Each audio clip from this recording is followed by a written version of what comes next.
propose joint solutions to the major global challenges: climate change, migration, inequality, the energy crisis, and international peace. More than ever before, we are called upon to create bridges, not walls, join people together rather than dividing them, rising above our differences and finding deep-seated similarities. We extend a friendly hand to all nations represented here. We reaffirm our conviction that another world is possible, a world in which parliaments have a global mission while undertaking their local responsibilities. We want to foster welfare. I would urge you to create close links, share experiences, and build together a future in which democracy is not just a political system, but a way of life. Mexico is ready to embark on this path all together with you. Thank you. I thank the Honourable Member of Parliament of Mexico. I now invite the Member of Parliament of Romania to deliver her address.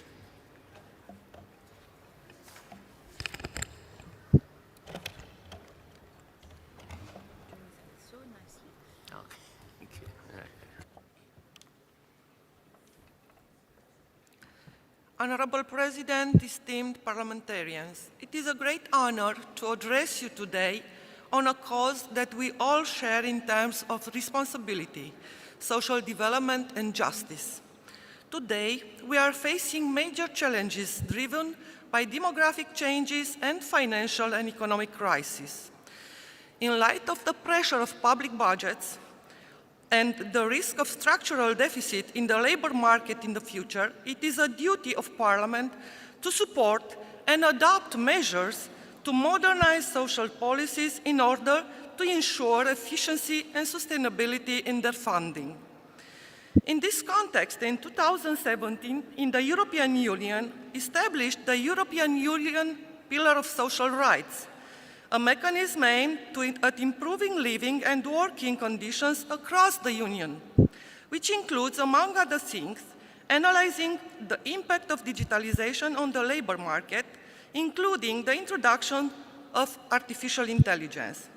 As members of Parliament, we have the responsibility to support these initiatives and collaborate on adapting national legislation to these new realities.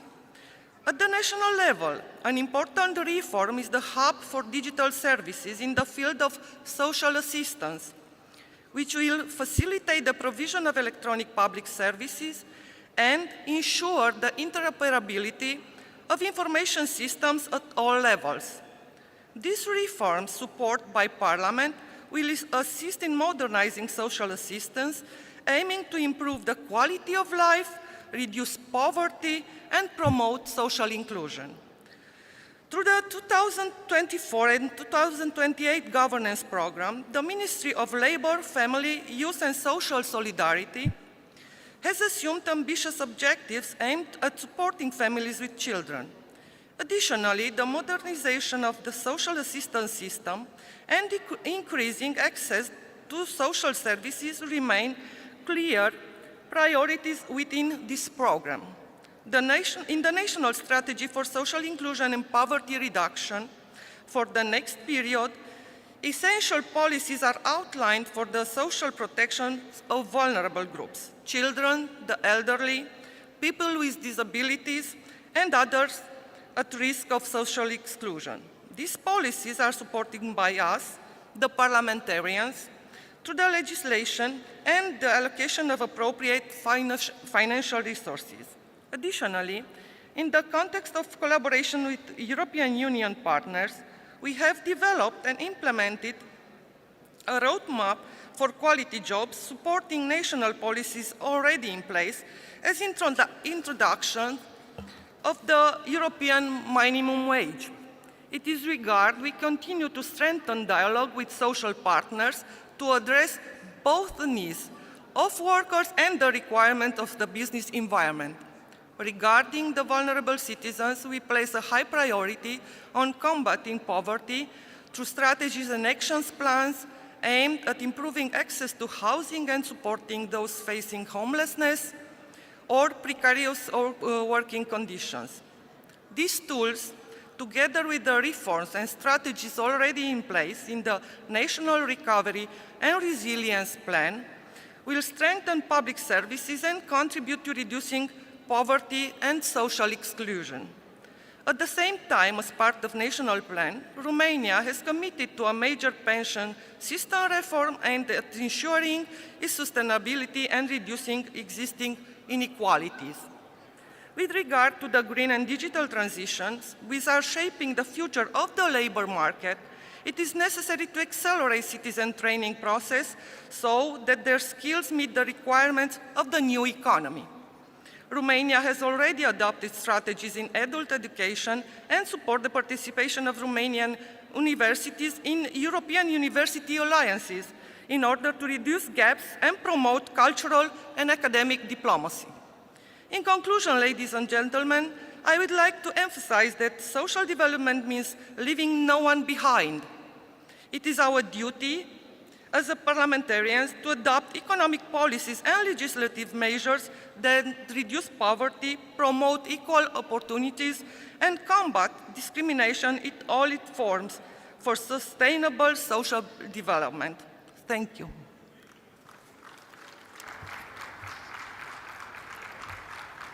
I thank the Honourable Member of the Parliament of Romania for her address. I now invite the Honourable Member of Parliament of Burundi.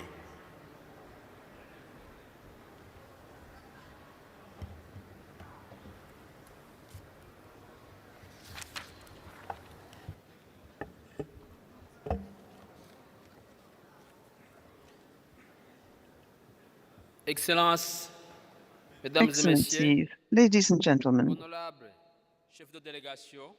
heads of delegation, ladies and gentlemen, on behalf of the Burundi delegation, I would like to start by underscoring the importance and relevance of this theme at this specific point in time.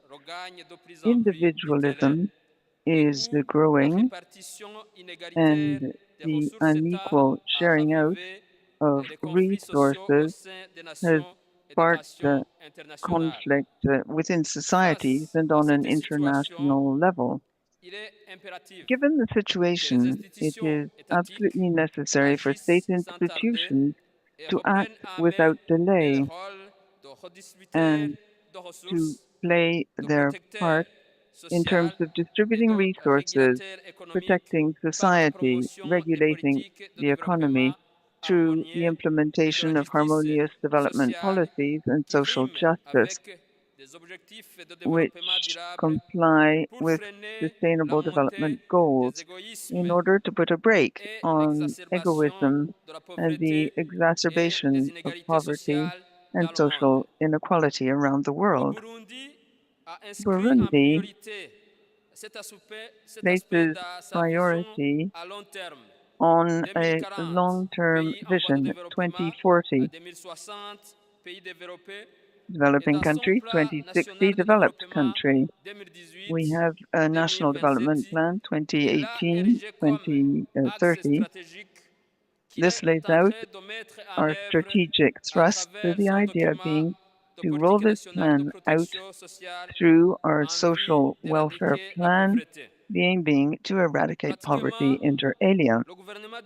In practice, the Burundi government is taking coordinated action to reestablish structural balances in the economy by improving access to basic social services, including education, health.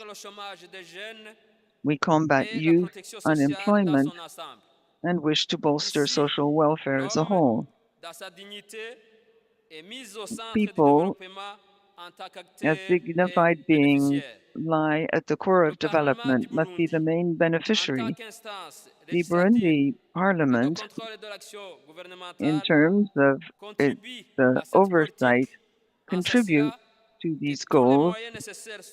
All the requisite means must be made available to government through the voting of budgets which are sensitive to social development and justice, in addition to awareness building and oversight. Thank you.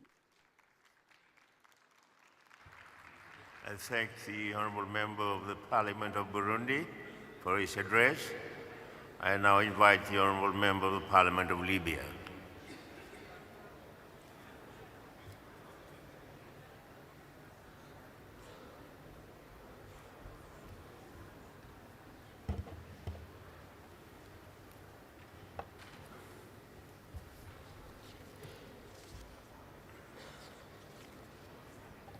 بسم الله.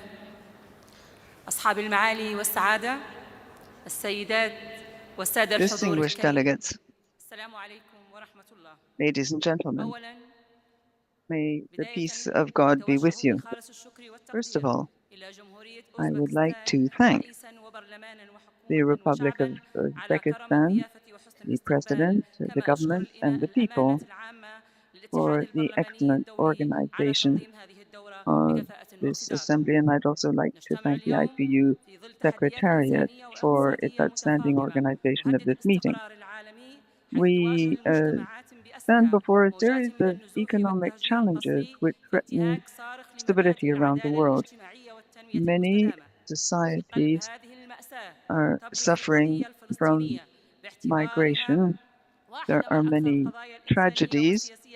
For example, Palestine, where there is an urgent humanitarian crisis. The people in Gaza suffer from a catastrophic situation owing to the war. There is the thwarting of their most fundamental rights. The situation that undermines social development and justice. Ladies and gentlemen, in this context, Libya, as part of its social policy, has adopted a series of laws to strengthen social justice and to protect the neediest population through social welfare. The idea is to protect all the most vulnerable groups and achieve equality and justice in all spheres of life. Libya is strengthening its national systems which guarantee human rights. It is combating poverty. And of course, we fully shoulder our humanitarian responsibilities. Social justice calls for a true international undertaking. We need to protect human beings and promote social and economic policies so no one is left behind. We need social welfare which is fair, particularly in those societies that need it most. The idea is to try to solve the most acute problems, including poverty. We share great responsibility when it comes to resolving these situations. We need to achieve economic development through growth while preserving dignity and equality for all.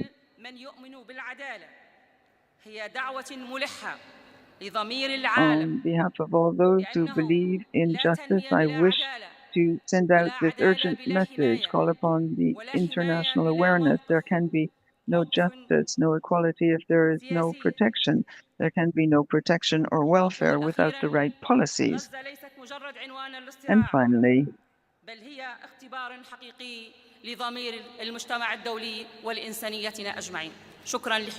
we really have to call on our international consciences in order to respond to the current crises in the world. This assembly, I hope, will be crowned with success and will attain the goals of the IPU while upholding its principles. Thank you very much.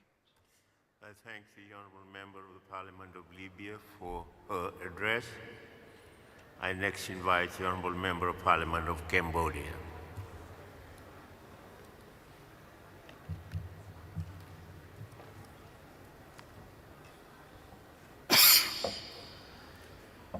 Excellency President, distinguished delegates, It is a time marked by growing inequality and geopolitical uncertainty. Parliament are called to play a leading role in crafting inclusive policy that uphold justice and advance social development. This responsibility goes beyond strategic planning. It reflects a moral obligation to ensure that all individuals have access to the fundamental conditions needed to lead dignified and meaningful life. Social development encompasses more than economic indicator. It includes equitable access to education, healthcare, decent employment, and comprehensive social protection. When these pillars are strengthened through inclusive legislation and effective governance, society becomes more resilient, fair, and cohesive. It is through this lens of shared responsibility that Parliament must act not only to respond to today's challenges, but to shape a future grounded in equity and human dignity. As a country that endured more than 2 decades of war, Cambodia understands perhaps more profoundly than most the true value of peace. This painful chapter in our history has only deepened our conviction that without peace, neither social justice nor sustainable development is possible. Motivated by this conviction, Cambodia has consistently joined hands with peace-loving nations to support international peace-building efforts. Since 2006, Cambodia has deployed more than 10,000 of its blue helmets to participate in the United Nations keeping operation across various countries, an enduring testament to our commitment to global solidarity and the pursuit of lasting peace. In addition, Cambodia has the honor to hosting the 11th plenary session of the International Parliament for Tolerance and Peace in November of last year, further reaffirming our dedication to dialogue, mutual understanding, and global cooperation. During this important session, Cambodia introduced the Universal Peace Charter for the people on the planet, an initiative by Samdech Techo Hun Sen, President of the Senate of the Kingdom of Cambodia, as a complementary framework to the United Nations Charter.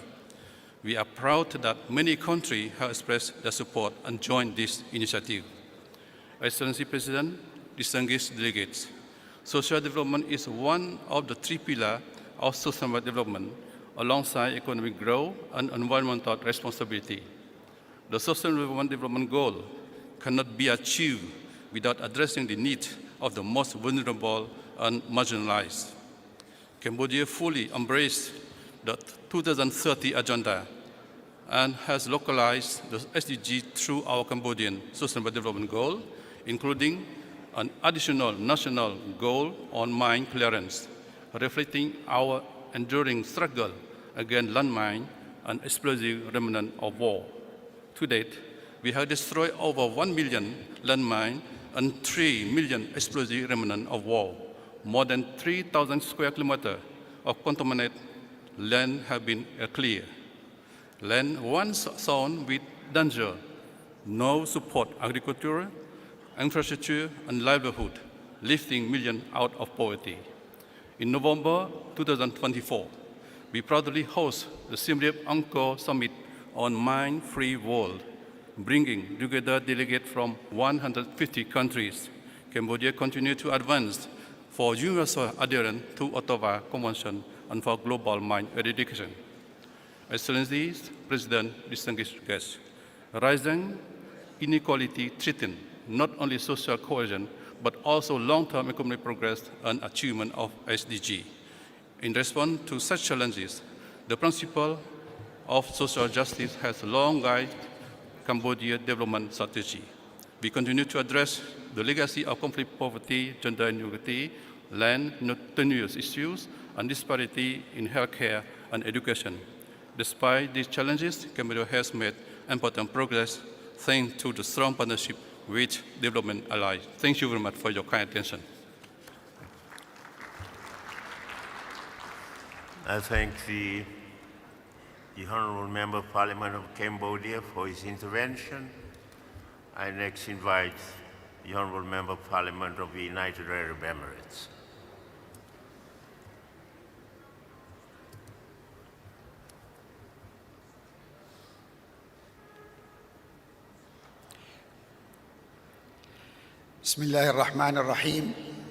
In the name of God, most gracious, most merciful, Your Excellency, President of this session, Excellencies, ladies and gentlemen,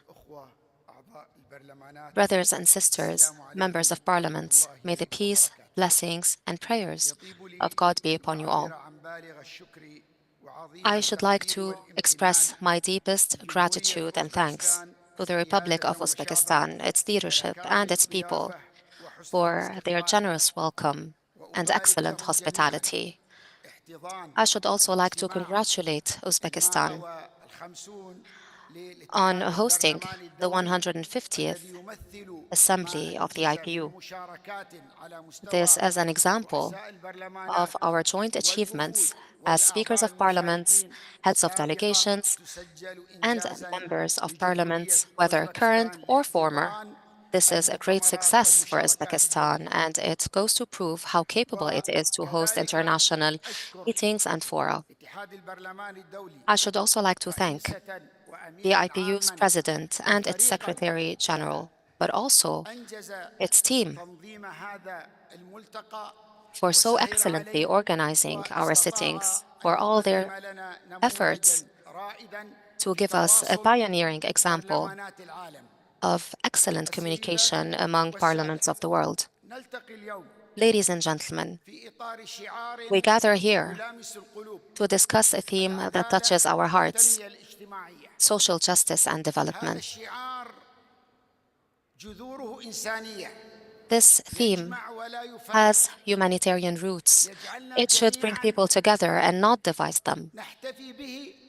It is something that we all celebrate and look forward to achieving. This is a noble principle because the peace, security, welfare, and prosperity of any society cannot be fulfilled without justice.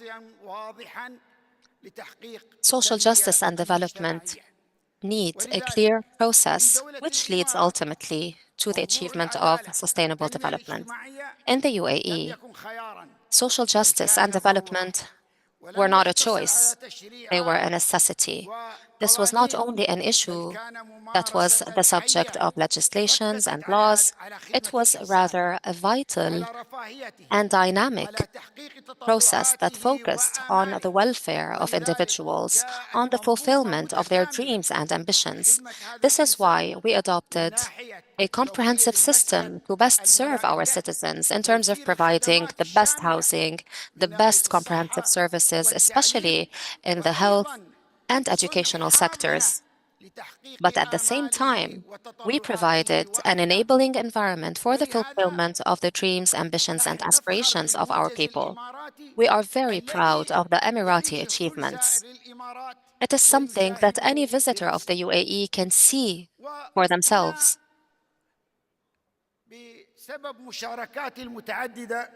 In light of my various interventions and my participation in different organs and bodies of the IPU, I would like to commend the choice of this theme for our general debate. Of course, we as an international community face a problem that we must acknowledge. We must seek solutions to deal with this problem. But when we tackle this issue today, we tend to speak about our achievements, forgetting that a lot of brothers and sisters, a lot of our sons and daughters are still deprived in their societies of both social justice and development. We speak of justice, whereas millions of young men and women are deprived of job opportunities. We speak of social development, whereas millions of people are deprived of educational opportunities. We are here as representatives of our people. We speak of achievements, but we forget to speak of our common and shared responsibility, a responsibility that brings us together here at the IPU as we rally around its values and principles. We cannot say that we are proud of our justice and our social development in our country, whereas our brothers elsewhere are suffering injustice, marginalization, exclusion, the lack of opportunities. Those brothers and sisters suffer from the lack of educational spaces, treatment, or employment. Under the slogan, Parliamentary Action for Social Justice and Development, we must bring our human values to life. We must admit that no society can triumph at the expense of other societies or when other societies fail. We must seek to build partnerships and alliances that bring success to us all. Thank you once again, and I wish you the best of luck and success. May the peace, blessings, and mercy of God be upon you. I thank the Honourable Member of Parliament of the United Arab Emirates. I now ask the Honourable Member of Parliament of Estonia to address the Assembly.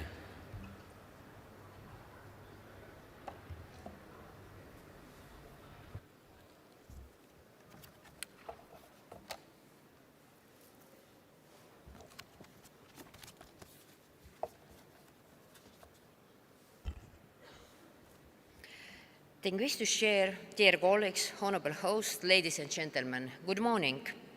In the pursuit of justice, one should be left behind. Equality is our strength, and injustice is our greatest vulnerability. National parliaments hold the power to shape the future everywhere. Creating policies that can uplift the marginalized is our privilege, and to ensure equal opportunity for everybody is our duty. Today, I stand before you to emphasize the importance of our parliamentary work to achieving social development and justice for every citizen, no matter their background, gender, or economic status. One of the great threats in our societies are the deeply rooted inequalities in the communities. As a society, we have seemingly agreed to help out those in need. However, the practice often differs from the reality. We don't always manage to address the needs of everybody, leading the inevitable inequalities. This can lead to division, marginalization, and eventually radicalization. We will never tackle those problems without addressing the underlying injustice. The vulnerability starts to reproduce themselves, leading to further isolation from the society.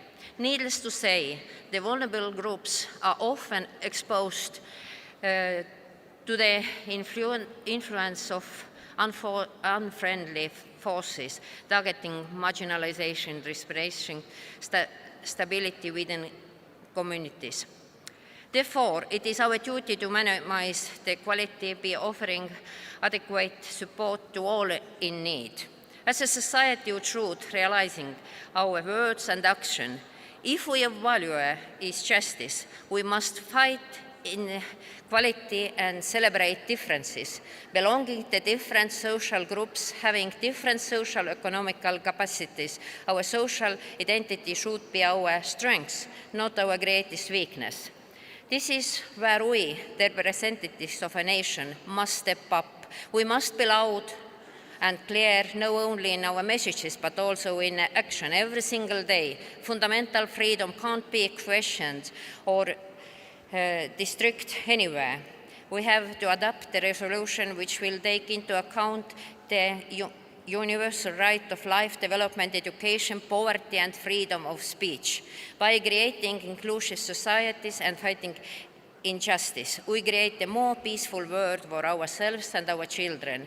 In the time of acute instability, where democracy are crumbling and radicalization is rising everywhere, stability must be our goal.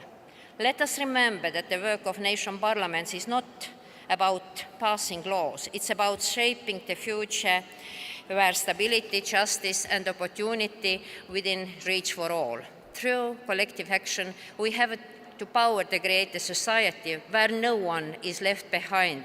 But this requires each of us push for change and to ensure that the policies we create reflect our shared value of equality and justice for all. As we look to the future, I urged you all to hold representatives accountable, to stand up for those whose voice has long been silenced, and to continue the work of building a more just society. Together, we can create a world where every individual has been opportunity to drive, a world where inclusion and justice is the standard. As Nelson Mandela once said, action without vision is only passing time. Vision without action is merely daydreaming, but vision with action can change the world. Let us take action, and let the action bring us closer on the world of justice and equality we all deserve. Thank you for your attention. And last not least, Uzbekistan, thank you for very well organizing this meeting and very warm welcome. Rahmat.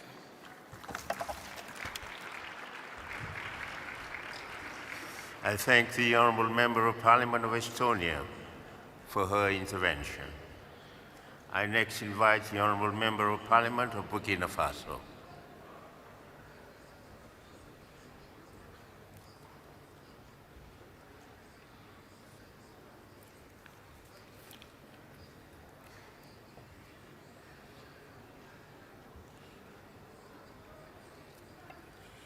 Monsieur le Président, Thank you, President. Distinguished parliamentarians, ladies and gentlemen. At the outset, allow me to pay tribute to the very generous welcome that we have received and the hospitality of the Uzbek people that we have been so delighted to meet. And we've discovered their great warmth and the rich culture in this country. Dr. Ousmane Gouma, the Speaker of our Transitional Assembly, sends his greetings. Colleagues, ladies and gentlemen, this Inter-Parliamentary Assembly, the 150th Jubilee edition, brings us together to address the issue of parliamentary action for social development and justice. The IPU is inviting us to think about issues like poverty eradication, the promotion of decent work, encouraging social inclusion, and strengthening the participation of marginalized groups in decision-making. We are seeing technological progress, but nonetheless, we have to still face this question of why there is so much inequality, why so many men, women, and children are facing precarity, exclusion, and marginalization. That situation has resulted from policies that have too often focused on economic progress to the detriment of social advancement, strengthening privileges rather than extending the enjoyment of rights. Many people have promised equality, but have forgotten to promote solidarity. Social development isn't only about improving economic indicators. It must improve real access to education, healthcare, housing, employment, and culture. It must also be supported by a determination to address structural inequalities that affect the most vulnerable. Social progress must be supported by public policy, and it requires the more equitable distribution of wealth, a promotion of diversity, and efforts to combat discrimination of all kinds. Dear colleagues, ladies and gentlemen, social development and justice will help to promote peace and stability in our nation. And those are challenges for my country today, in spite of a very challenging context in which we are trying to combat terrorism. Burkina Faso, under the leadership of our president, Captain Traoré, and in collaboration with the states of the Alliance of Sahel states, are trying to promote social development with tax reform, targeted social welfare and public investment, addressing better access to schools, focusing in particular on the health of mothers and young children, and extending universal social insurance.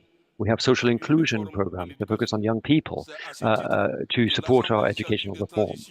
And the Transitional Legislative Assembly is playing its role by adopting new laws and supporting public policies in the area of social development and justice. So the government of Burkina Faso, under the oversight of the parliament, is doing everything it can to provide our people with the opportunity to live more dignified lives. Dear parliamentarians, at this very critical juncture, we must give our commitment to work together for a better world, to promote social development and justice, to promote sovereignty, and put humans at the center of our development. Thank you. I thank the Honourable Member of Parliament of Burkina Faso for his address. I next invite the Honourable Member of Parliament of Portugal to address the Assembly.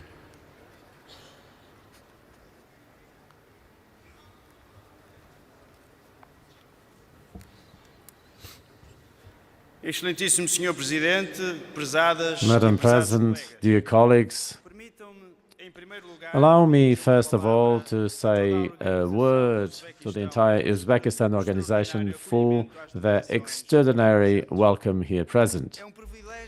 It is a privilege to be here today to discuss a topic that is extremely important for the future of our societies, parliamentary action for social development and justice.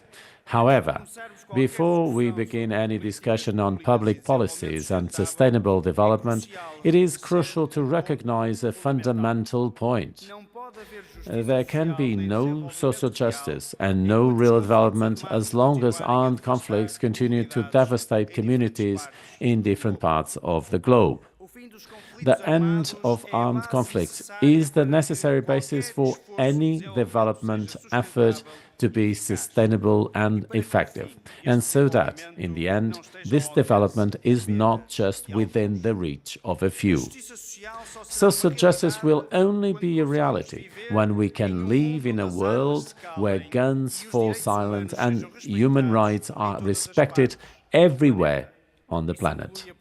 This includes protecting the most vulnerable, access to essential public services, and guaranteeing a better future for generations to come. Without peace, there can be no sustainable development.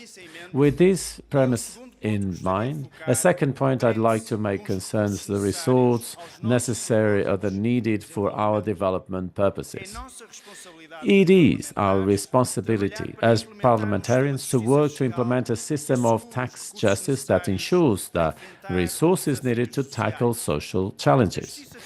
Tax justice is essential to ensure that multinationals pay their fair share of taxes and that resources are redistributed in a way that guarantees equal opportunities and social protection for all.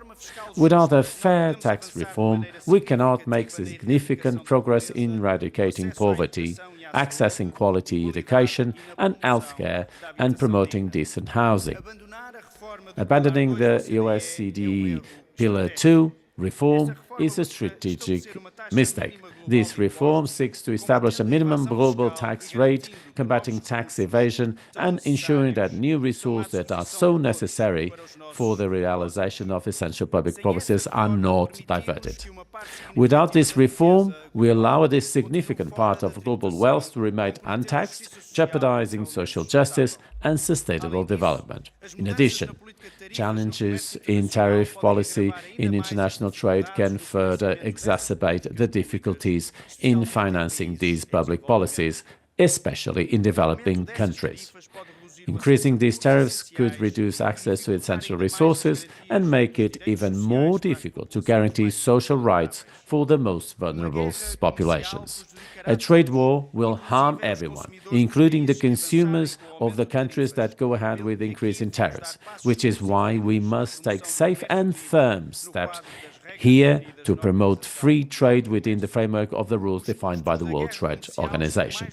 The costs of the trade war have been more than studied by economic science, and the result is one: the devastation of resources in all economies, which today are more incumbent than ever. It is crucial to ensure that all citizens have access to decent jobs with fair wages and adequate working conditions. Such inclusions must also be a priority. We must create anti-discriminatory laws that ensure equal opportunities for everyone in all aspects of life, from access to education to participation in decision-making processes. The proper and planned integration of migrants and refugees must be carried out in a fair and humanitarian way that ensures the trust of citizens. In addition, we must ensure that everyone has access to technologies and digital development, which are increasingly essential for the well-being and progress of our societies. In short, social justice and sustainable development can only be achieved in a context of lasting peace. We must defend a new global social contract based on peace, fiscal justice, respect for human rights, international solidarity and cooperation or multilateralism. The world must have doors and windows open to dialogue and diplomacy. And we, as parliamentarians, also have a role to play as spokespeople for our communities. Thank you very much. I thank the Honourable Member of Parliament of Portugal for his address. I now invite the Honourable Member of Parliament of Uruguay to deliver his address.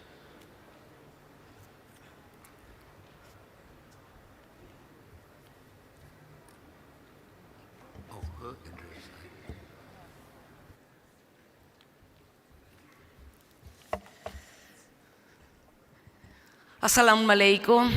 Good morning, everyone. Bonjour pour toutes. Buenos días para todas y para todos. Good morning, everybody. We live in a world which is very different from that of the past and very different from the world just 1 week ago when there weren't so many tariffs, which are talked about on prime time together with all these global experts and economic experts. The world today is very different from the one that prevailed 5 years ago, when we were told there was a disease we didn't know anything about. And bit by bit, the hospitals filled up with the sick people, and the cemeteries filled up with the dead. In a way, now, not only poor people died in poor countries, but poor people died in rich countries too, but even the rich started to die. And the global economic system was something we started to talk about more and more. Then people suddenly rushed out to try and find a cure for the disease. The same scientific systems, which for 30 years had been looking for a vaccine against malaria, which causes the death of millions of Africans. In about a year and a half, they created this vaccine which cured people during the pandemic. We have systems with public funds, but when funds have to be distributed, in fact, what happens is that it's only a few who become rich. And we realized that when the vaccine appeared, a lot of people couldn't afford it. Death, in this manner, made us open our eyes to the world in which we live. There's a word which defines this situation which we're currently experiencing in this day and age. The word is inequality. The demographic figures say that we're 800 billion people in the world. With all these figures, demographic figures, we could create sort of the average person with an average life expectancy of 31 years. But if we look at these people and where they actually are born, if the person is born in Africa, the average would be about 20 years. Somewhere in Europe, like in Italy, we could refer to 45 years. That's what disequality is all about, inequality. We talk about life expectancy, which is very different depending on where you actually end up living or are born. According to 2020, if you are born in North America, you live up to the age of about 79 years. But if you are born in Africa, you would only live up to the age of 59, 1/3 less, simply because you're born somewhere else in the world. And life expectancy has a lot to do with what we call social protection or welfare, what we call sustainable development or a dignified life. In fact, all this is the opposite of equality. If inequality continues to grow, there can be no social justice, there can be no development, there can be no dignified life if there are growing inequalities. In other words, we simply have to contend and cope with inequality. In this day and age, the combined fortune of the 10 richest people in the world is about 30 times greater than the GDP of the 10 poorest countries, which are members of the IPU. Some people may say, well, they earn this money, they have a right to it. But, okay, we need to revise the rules that prevail. We need to have a new social agreement. And multinationals have a lot to say, together with parliaments in the public debate. And a lot of people are missing from the public debate. We need to regulate the accumulation of wealth, because that's what creates an inequality in power as well. This global social pact should tackle inequality, which is the cause, not the consequence of social injustice. Thank you very much. I thank the Honourable Member of Parliament Bourgoin for her address, and gives me a great pleasure to hand over the chair to Honourable Herter, the head of the Swiss delegation.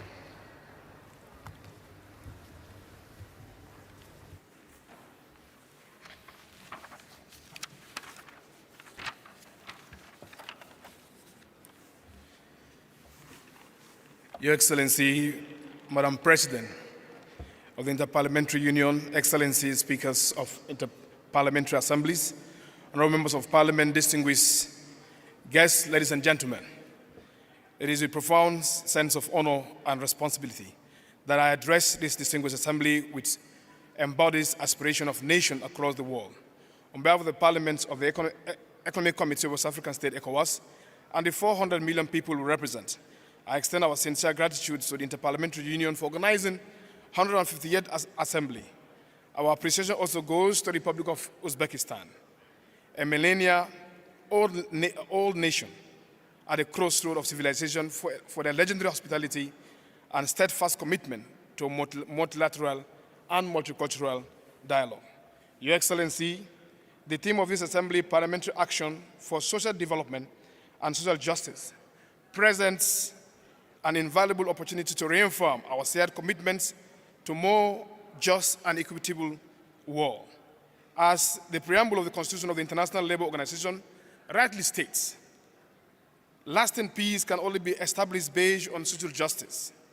These guiding principles shapes our efforts within the ECOWAS and where the challenges of social development and socio-economic disparities demand for a bold and collective response. Honourable colleagues, West Africa is an immense cultural wealth and human potential, continues to grapple with structural challenges including pervasive poverty, unequal access to education and healthcare, youth unemployment, food insecurity, and devastating effect of climate change. These challenges are further compounded by terrorism, violent extremism, and complex political transition in some of our member states. To address these pressing issues, our parliamentary action is anchored on three fundamental pillars: inclusive legislation, strengthen regional cooperation, and substantive investment in human capital. First, on inclusive legislation must be a cornerstone of a pursuit of social justice. It must guarantee gender equality, universal access of healthcare protections for all vulnerable. Without equitable laws, social progress remains unfulfilled aspiration. Secondly, regional cooperation is indispensable in addressing transitional crises. The ECOWAS Parliament is enhancing its coordination mechanism, particularly through parliamentary diplomacy mission, to establish our regional and foster sustainable development. Thirdly, the investment in human capital is imperative. Education and vocational training and the empowerment of youth and women serve as a driving of sustainable and prosperous future. Ladies and gentlemen, beyond the consideration of the must recognize that social justice cannot be disassociated from the civilization citizen participation. Parliament must be a true reflection of people's aspiration. This is why we have institutionalized mechanism to continuously engage with civil society organizations, trade union organizations, representing women and youth. This dialogue enables to craft legislation that is rooted in local realities while actively combating discrimination and safeguarding the rights of most vulnerable. Moving forward, moreover, no single state or region can tackle these challenges alone. Inter-parliamentary cooperation, such as the IPU, to foster within the IPU is crucial. It's enabled the exchange of best practices and promote fairer international order. We once again call on a strong North-South and South-South partnership to bridge the gap in technology, financing, and capacity building. Our Assembly cannot remain silent in the face of suffering that is tearing the world apart. The conflict in the Sahel, Democratic Republic of Congo, Sudan, Ukraine, the Middle East, mark as a violent forced displacement and egregious human rights violation, remain an open wound in our collective conscience, as it is often the case. Women and children bear the heaviest burden. Thousands of lives were lost, families torn apart, and entire communities are plunged into despair. The armed conflict undermined the foundation of social development. We commend the courageous initiative currently undergoing or on the way to bridge the enabling environment. Diplomacy must prevail, for no war has been ever truly resolved by force.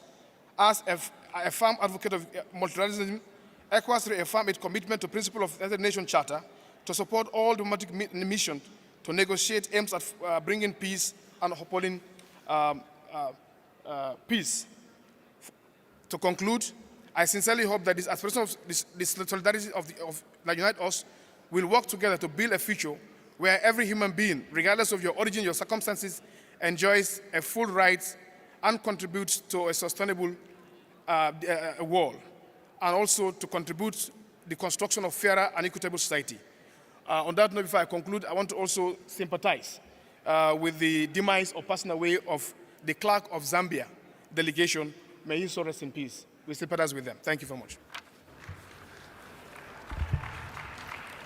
Thank you very much, Mr. President. For ECOWAS, next speaker will be Indonesia. Indonesia, the floor is yours.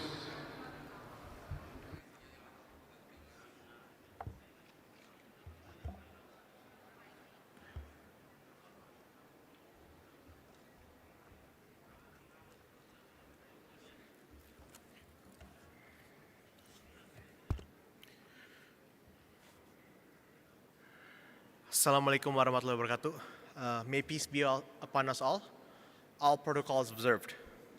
Distinguished delegates, let me start by extending my gratitude for the Oli Majlis of Uzbekistan, together with the Inter-Parliamentary Union, who have constantly worked for the success of the IPU General Assembly. Distinguished delegates, it has been 3 decades since the first World Summit for Social Development in 1995. This summit places people-centered development as a guiding principle. Achieving social development especially within the context of the SDG, is increasingly difficult due to the multiple challenges that have disproportionately impacted marginalized populations, women, children, and vulnerable populations. The UN report that at its current trajectory, only 17% of the SDG targets is on track to be achieved by 2030. Wars, geopolitical conflicts digress the SDGs achievements by more than 5% on average. This highlights the roles of Parliament to establish a comprehensive regulatory framework that promotes investment in sustainable and inclusive sectors, such as education, healthcare, employment, and empowerment of youth, women, and children. And it is imperative that our laws not only address inequalities, but also address the systemic barriers that prevent certain groups from accessing opportunities and equal representation for all.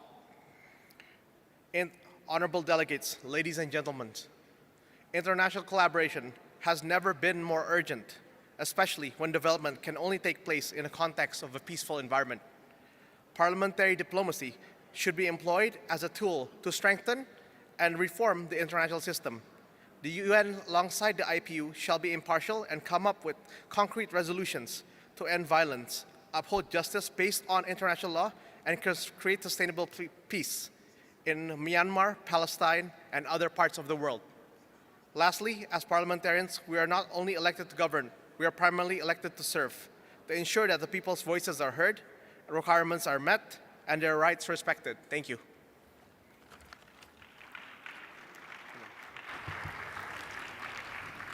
Thank you, the speaker for Indonesia. Next speaker will be the Seychelles.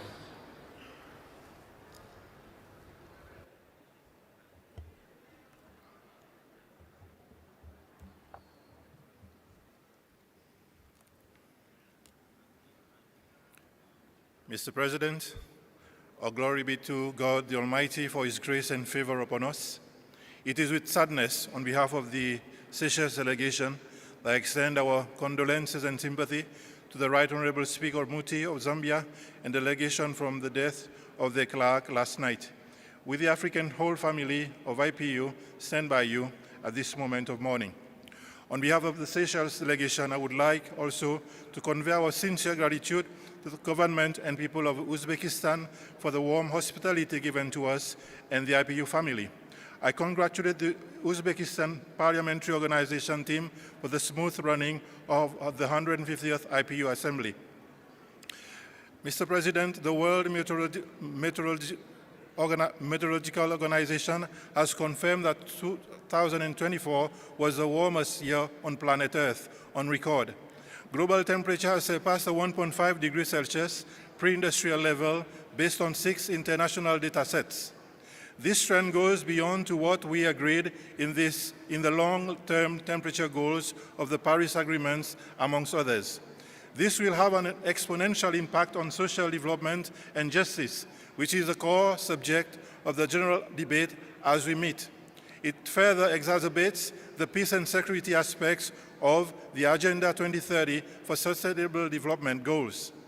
A global plan of 17 goals aiming to create a just and sustainable world by 2030. It is a plan of action for people, planet, and prosperity, strengthening universal peace, freedom, partnership, to also address the human rights of all and the balance of gender equality. Globally now, at the halfway point, only 70% of the SDGs are on track for various reasons, such as global pandemics, conflict and wars, economic slowdown, effects of climate change. A new social contract based on human rights between the government and the people can only get better if individuals and societies take individual and collective ownerships and responsibilities of national and global challenges. I put emphasis on ownership and responsibility, which are critical for ensuring the process leading to sustainable development and social justice, a slogan that parliamentary proactive advocacy should be based on. Policies alone without appropriate sets of laws will hinder progress, another area where parliamentary actions are called upon. The National Assembly of Seychelles, apart from the oversight role of the Public Accounts and Finance Committee, chaired by the Leader of the Opposition, we also have an Assurance Committee chaired by the opposition.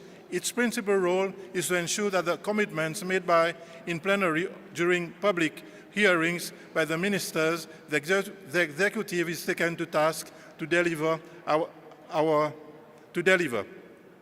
Our challenges today has a dimension of overlapping borders demanding the proactive role of intensified parliamentary diplomacy. I thank the IPU for that so many initiatives being taken at the administration level to equip members of parliaments and parliamentary institutions and staff with the necessary tools to work with.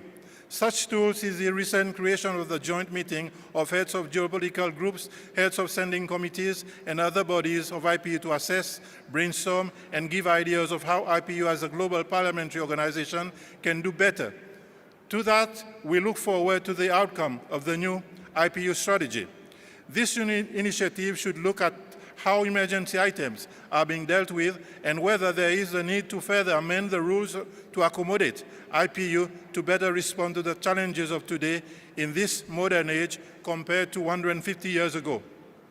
Cognizant that year 2024 has been declared as the hottest year, the average global temperature surpasses the 1.5 degrees pre-industrial level.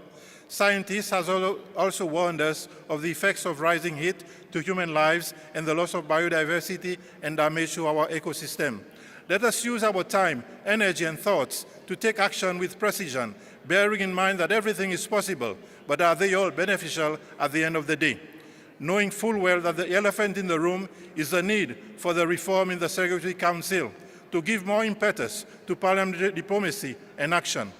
In conclusion, I would like to thank all our foreign friends of Seychelles and international organizations for all the support given to us. May God's blessing be upon you. Thank you for the understanding what the global warming surpassing 1.5 degrees and rising will have on lives on the planet Earth. Thank you, Rahmat. Thank you to the Speaker of the Seychelles. Next speaker will be from Somalia. Somalia, the floor is yours.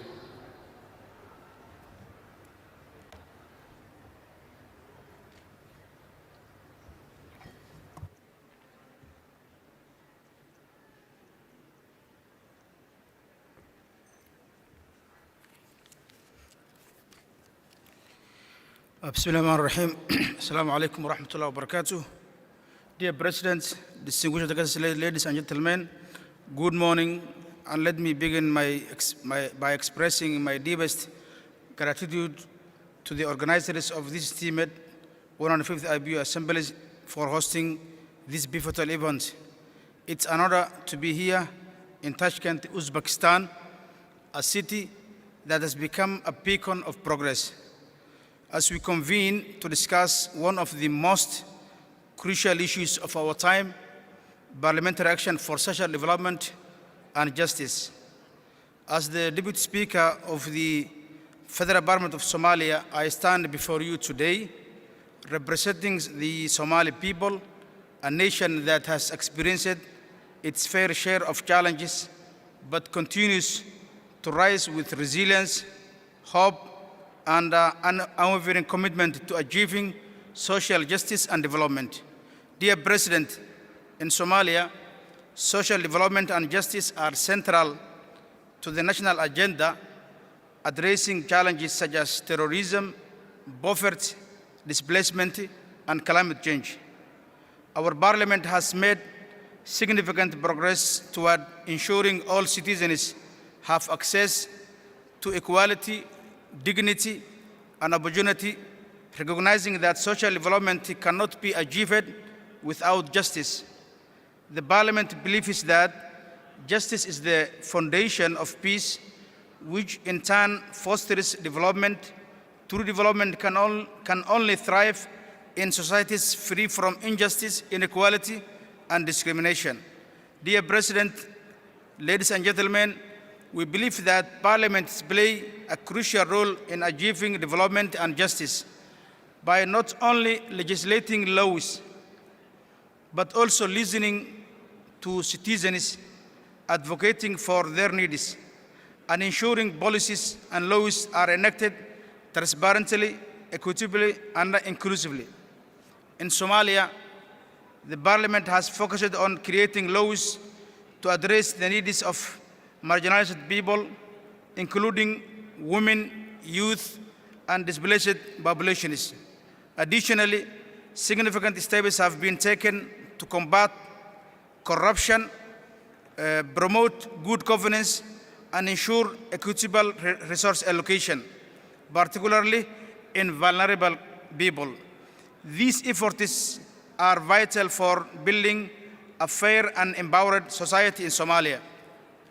Dear President, we believe that parliaments play a critical role in achieving social justice and development by enacting laws, creating policies, and influencing public discourse.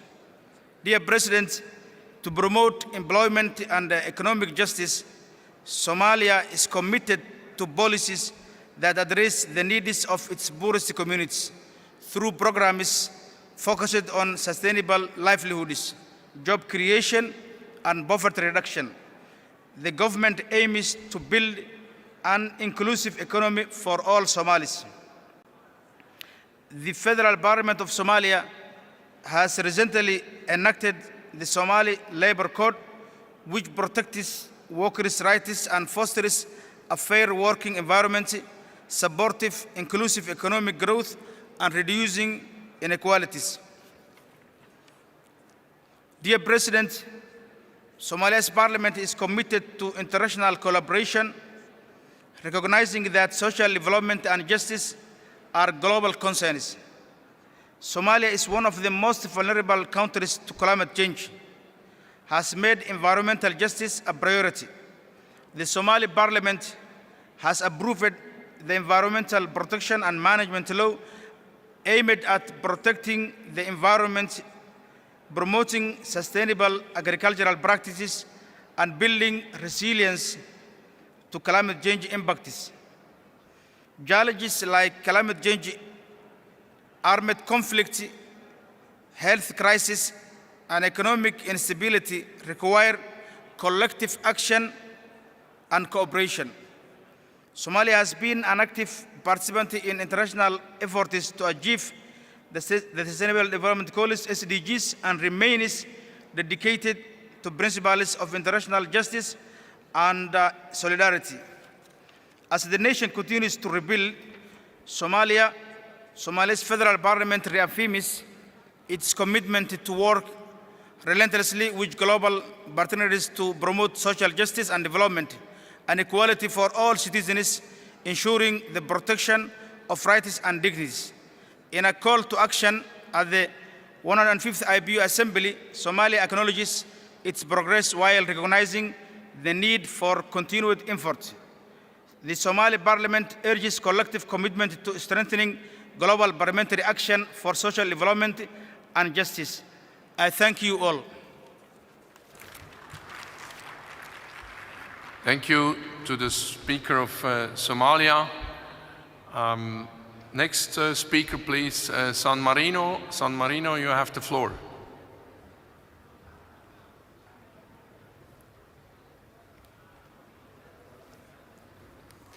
Excellencies, honorable colleagues, ladies and gentlemen, Salam alaikum.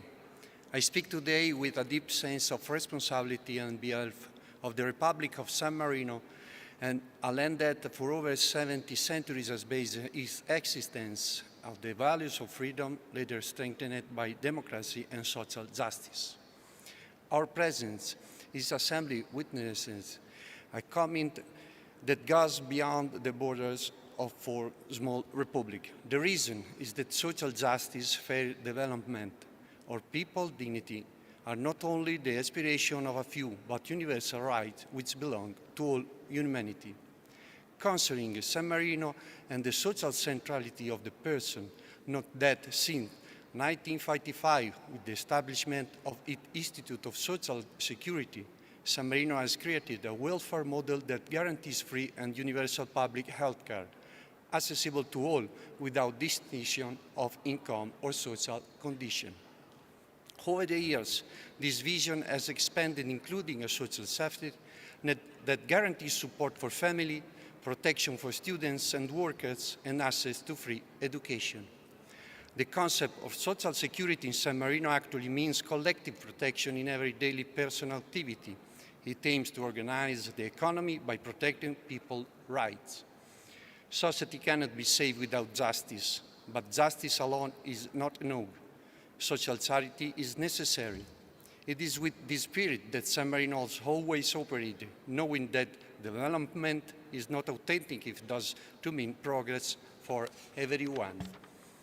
We guarantee equal pay for men and women, and we continue to promote an economy model based on solidarity and sustainability. We have created public canteens for workers, students, and pensioners. Consider inclusion and rise of people with disabilities, ensure that a society is truly fair only it manages to remove every barrier, both physical and cultural, so that no one is excluded.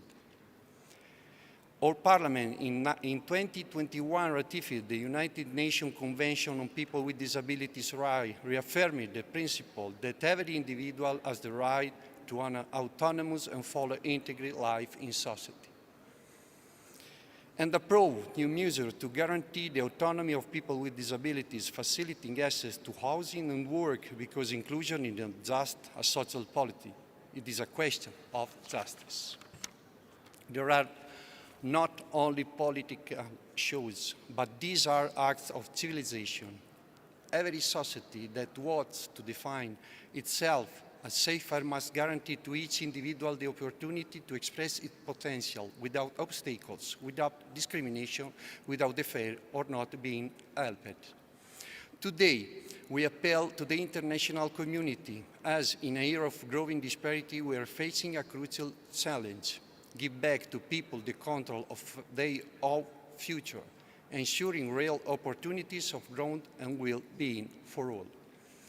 The parliamentary institutions represented here have the duty to build a more equitable world where economic development cannot be an exclusive aim, but it must be a tool to improve the quality of life of every individual.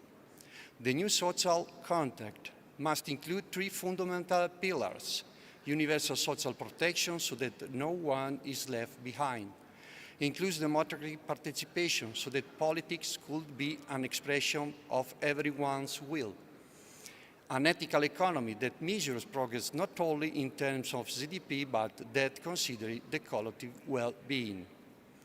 In conclusion, San Marino will be continuing to do its part, being faithful to its vocation of justice, peace, and freedom. But our commitment alone is enough. We need an international community that believes in a social justice as a gene to reach progress, and that believes in solidarity as the founding principle of human coexistence. Injustice anywhere is a threat to justice everywhere. May this assembly not only be a place of word, dialogue, and discussion, but a laboratory of concrete action. May a collective commitment start from here so that every human being can live with dignity, with hope, with justice. Thank you very much for your attention. Thank you to the Speaker of San Marino. Next speaker will be from Mauritania. Mauritania, you have the floor.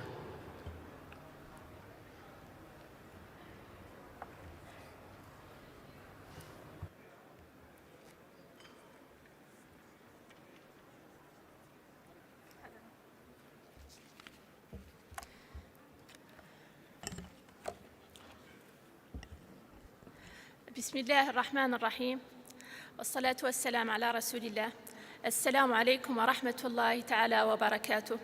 أيها الحضور الكريم، جئتكم من 6000 ميل من بلد مليوني المساحة، متعدد الثقافات، متنوع الثروات، انغرس جغرافياً في خاصرة إفريقيا ليشكل نقطة وصل بين عربها وزنجها.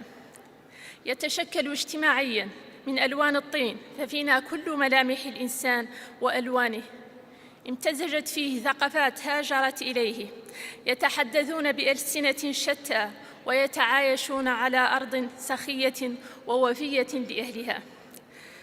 السيد الرئيس، السادة أعضاء البرلمان الدولي، أصحاب السعادة، أشكر دولة أوزبكستان على كرم الضيافة وحسن التنظيم والاستقبال وطيبة شعبها. Parliamentarians, I wish to thank the host country Uzbekistan for its wonderful welcome. In Mauritania, we have been making tremendous efforts to lay the foundations of social development and justice in recent years. Under President Mohamed Ghazouani came to power, and since his arrival, we have been taking great steps to adopt laws and take the necessary steps to promote social development and overcome the inequalities between different parts of our society. We are trying to lay the foundations of a more successful healthcare system, for instance. We believe very strongly that social justice isn't just a political slogan. It's a duty on the part of decision makers, and it can only be achieved through effective democratic institutions, through parliament that seriously try to promote the well-being of their peoples. And I wish to invite the Inter-Parliamentary Assembly to try to provide support to the most vulnerable nations so that they can also build their capacities. What we need is effective capacity building in our countries. We also believe that women's empowerment is among one of the most noble policy objectives that we can pursue. And we believe that we need a successful quota system to promote gender equality. We currently have more than 36% of women in our national boards, and improving women's participation. But in spite of that, particularly in rural areas, women face many challenges, in fact, increasing challenges that they have to rise to. So parliamentarians must push forward this women's empowerment agenda, provide them with effective training, for instance, to build their capacities. This is a joint responsibility for all of us. We all need to take the necessary effective steps to push this agenda forward. Of course, we are facing the threat of climate change as well, particularly in countries that are more vulnerable to climate change and weren't those who created the problem.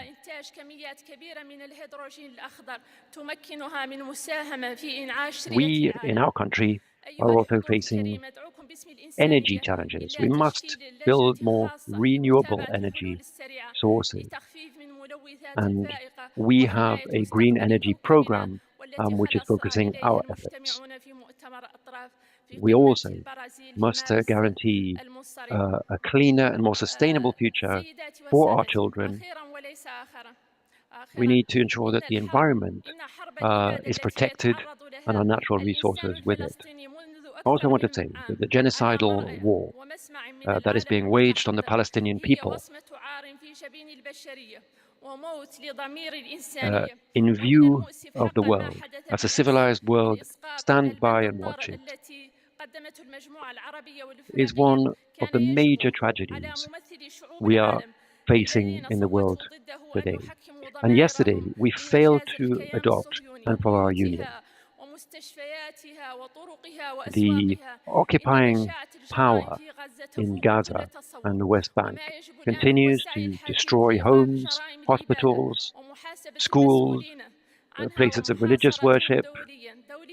And this crime of genocide must lead to those responsible being brought to justice. We see that international pressure can have an impact in stopping this disaster, this tragedy, which is one of the most tragic, bloody conflicts that we see today. We need to see serious steps taken to better protect international law and to promote the two-state solution. Instead, we see the occupying power continuing to block such steps. And I think we need to ask what the IPU can do to push the two-state solution forward. And I think we need to adopt a resolution at this assembly to ask for an immediate end to this genocidal war in Gaza and for the return to the pre-1967 borders. We need to see an end to colonial settlements, which may create the conditions for building a future Palestinian state for refugees to be able to go back to their homes, according to United Nations resolutions. And what we need to see is international support to put an end to this war. Thank you for your attention. Thank you, Madam Speaker, Mauritania. Next speaker will be from Myanmar.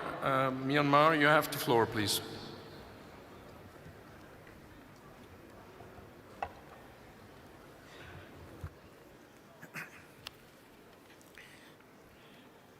Dear President, colleagues, members of IPU family, it is an honor to address this great gathering. 2025 is a challenging year, both for Myanmar and elsewhere in the world. We must multiply our best efforts to protect democracy, to promote equality, human rights, justice, and accountability. This cannot be done alone, but through our collective and united actions. The more autocracy is growing widespread, the further democracy is being pushed under siege. While rule of law is fundamental to not only peace, but also to prosperity, it has seen being undermined. In Myanmar, even after more than 4 years of coup, military generals continue killing of civilians. The impunity enjoyed by those military leaders fuel their continuance in destroying lives of our people.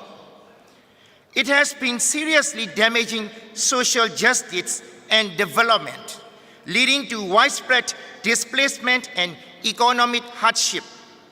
As a result, nearly half the population lives below the poverty line, and more than a third of population are in need of assistance. Making situation worse, the 7.7 magnitude earthquake struck Myanmar on March 28. The country has just faced another devastating disaster with an ongoing disaster.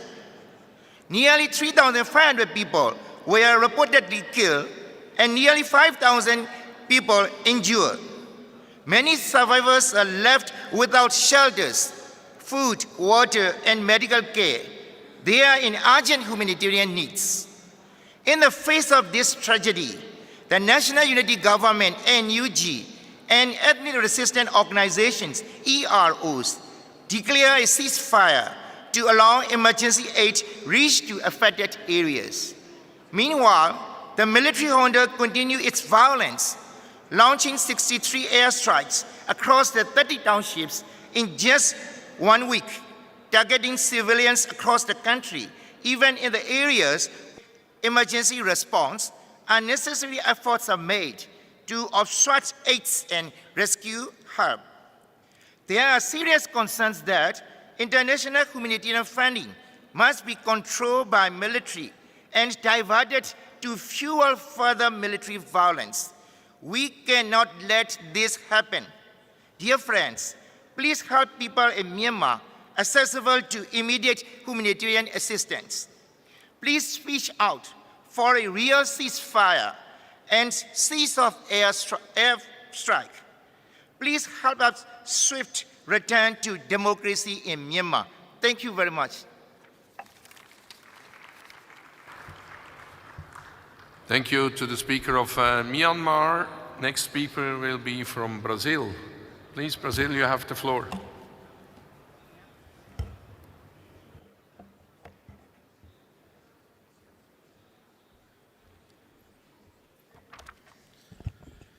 Mr. President, dear colleagues, senhoras e senhores, é uma honra estar presente. Ladies and gentlemen, it's an honor to be here present in this 150th Assembly of the IPU, representing here the Chamber of MPs of Brazil, and to be able to learn from so many rich experiences presented here. I'd like to thank the government of Uzbekistan for welcoming us with such attention and kindness, and for providing the conditions for this assembly to be so fruitful for everyone. Putting human beings and nature side by side with economic development is the only social pact that will bring universal benefits. There is no other way for humanity. As a member of parliament, I believe that parliament is the ideal place for society to discuss and approve the measures needed to make this increasingly real. Development must go hand in hand with social and environmental justice, and our work as parliamentarians is fundamental to the success of this endeavor. Ladies and gentlemen, I'd like to highlight and provide an overview of most recent contributions of Brazil's National Congress in this area. These are projects and actions that create tools so that human beings and their needs are #1 priority. In the field of education, in 2024, we approved the so-called Sokful's Law, which provides financial incentives for public high school students. The name alludes to the old folk custom of keeping money saved in a sock for later use. Yes, you heard me well. The purpose is the same, but using a more modern means, which is the bank account. Students who reach a certain minimum monthly attendance receive an amount that can only be redeemed when they graduate. It's a way for the government to ensure that the young people continue studying and that they have resources at the end of the course to go to university or even start a business. We also approved the National Student Assistance Policy, which provides a series of benefits for students and federal universities and educational institutions. The program includes various initiatives in areas such as scholarships, student housing, transport and food, with the aim of ensuring that low-income students don't drop out of their university courses. Also under discussion is the renewal and expansion of the national policy of reserving jobs in the public sector for minorities. This is an important initiative to democratize access to public jobs for historically marginalized sectors in the country.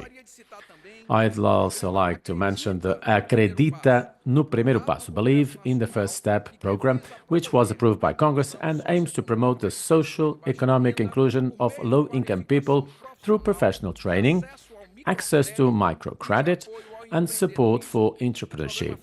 The program was launched in 2024 and has already benefited more than 68,000 people, totaling more than 1.5 billion in reais in credit operations. Priority is given to women, young people, black people, members of traditional populations, and people with disabilities, with the aim of guaranteeing their integration into the labor market. All these initiatives are fundamental pillars of Brazil's social development strategy. Without them, it will be difficult for the country to leverage its growth and achieve full sustainable development. To finalize, I would like to mention two particular important initiatives as they guarantee solid foundations on which social policies can flourish and bear fruit. They are what could be called fiscal policies for reducing inequality. The first is the creation of the so-called fiscal framework. This is a set of norms and rules that guide the government's fiscal policy with the aim of controlling spending and revenue, managing debt, and guaranteeing the sustainability of public accounts. I had the honor of being the rapporteur of this proposal in the Chamber of Deputies, and I think it was a great victory for Brazilian society. Fiscal responsibility is the only way for us to have the economic conditions to invest in actions such as those I mentioned throughout my speech. The second initiative is the tax reform, approved in 2024 in the legislature after decades of discussion. Complex and overlapping taxes were replaced by a value-added tax, which tends to end distortions and encourage economic growth. We increased the tax burden on luxury and superfluous products and reduced it on essential items directly benefiting the less favored sections of society. Finally, we established rules for municipal and state tax collection, avoiding an escalation in the fiscal war between the Federation's entities. In short, by making taxation fairer and more efficient, the reform reduces inequalities and stimulates sustainable economic growth. Ladies and gentlemen, structural reforms such as these create economic support for any country and are fundamental to make social development initiatives viable. This is the only way to get people to take back control of development and take a leading role in shaping their destiny and that of their countries. Thank you very much for the opportunity. Thank you. Thank you, Brazil. Next speaker will be from the Asian Parliamentary Assembly. Please, you have the floor.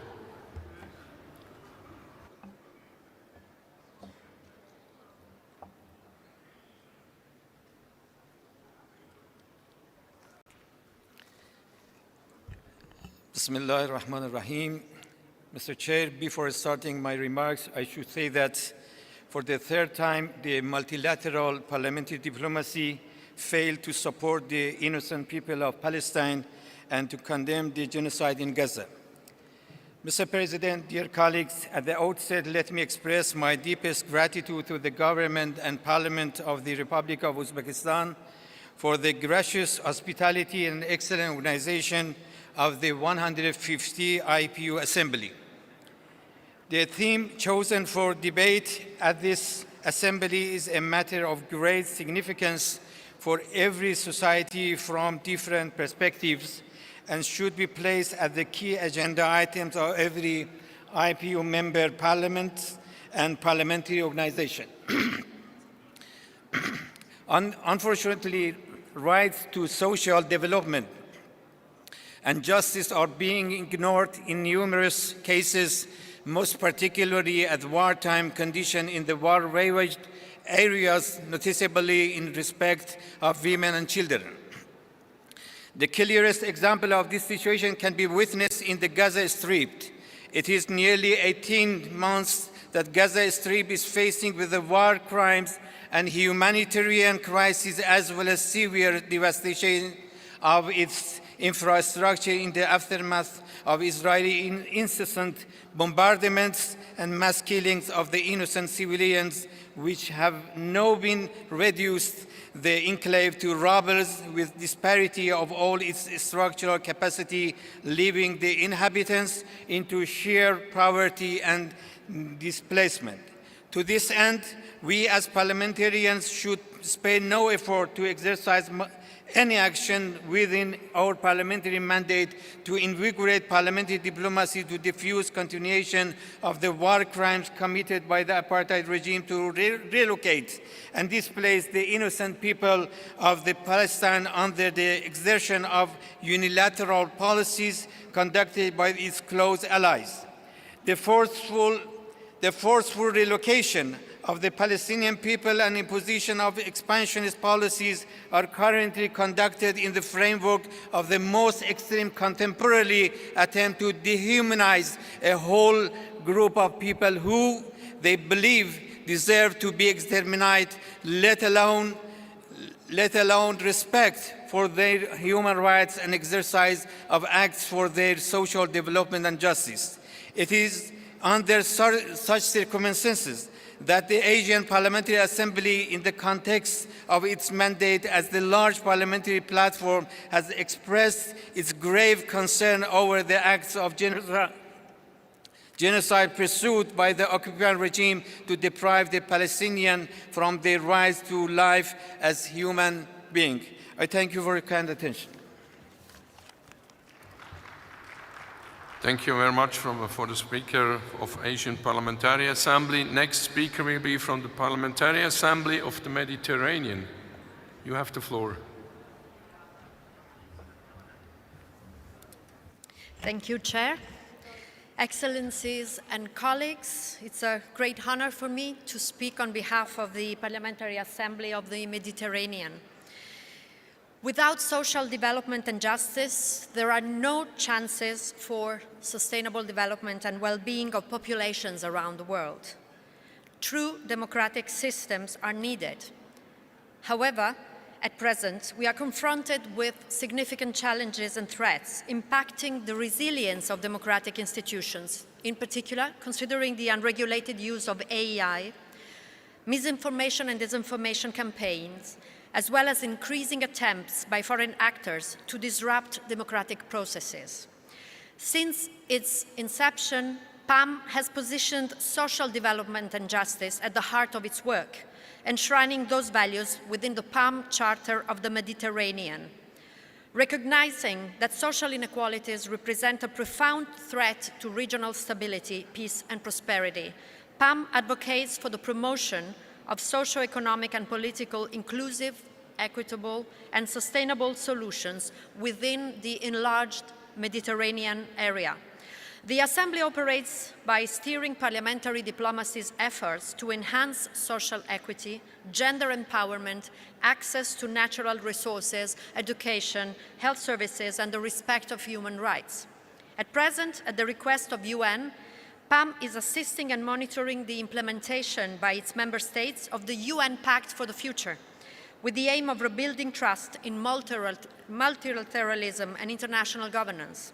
The provisions in the pact are key to advance social equality, investing in sustainable development, addressing disparity, and strengthening support for vulnerable groups.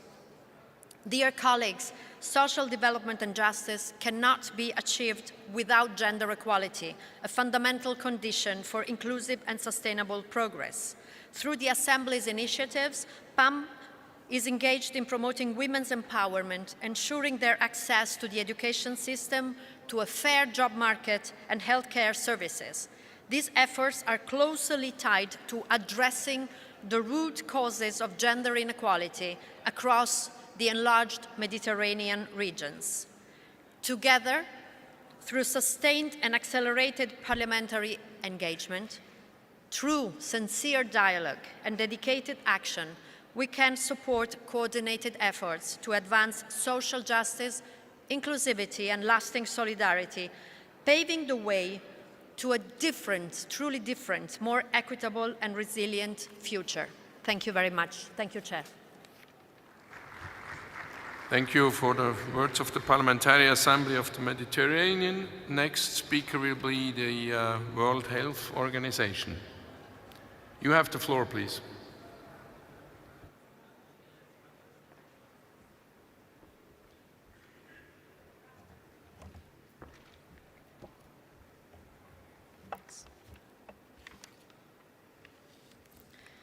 Dear Madam President, Secretary General, distinguished President of the Assembly, honorable members of the Parliament, I thank you very much for this opportunity, and in particular this country for the warm and kind welcome. It's a great pleasure to address the 150 IPU Assembly on behalf of the World Health Organization. I have followed IPU works for more than 15 years, and it's inspiring to see the progress made in the field of health. From a working group to a central agenda item to a formal committee, your leadership has changed policies, laws, and lives for the better. When we talk about social development and justice, we are also talking about health and well-being. Evidence shows that good health fosters stable and equitable societies, while poor health undermines peace and security. WHO is proud to collaborate with the IPU on critical global health priorities: universal coverage, global health security, health promotion, and reducing inequalities, including in the area of sexual and reproductive health and rights. Together, our aim is to bridge the gap between science and policy, which is now more urgent than ever in face of global challenges. We are going through several geopolitical challenges, with global health as well as multilateralism under assault. Geopolitical tension, a sharp decline in funding for global health, and widening inequalities in health are putting vulnerable populations at risk. Health services are under strain, and there's a misperception that investing in health is a financial burden. In reality, the health sector contributes significantly to economic and social goals. We are grateful for IPU support also on current priorities, including the pandemic agreement and sustainable financing for health.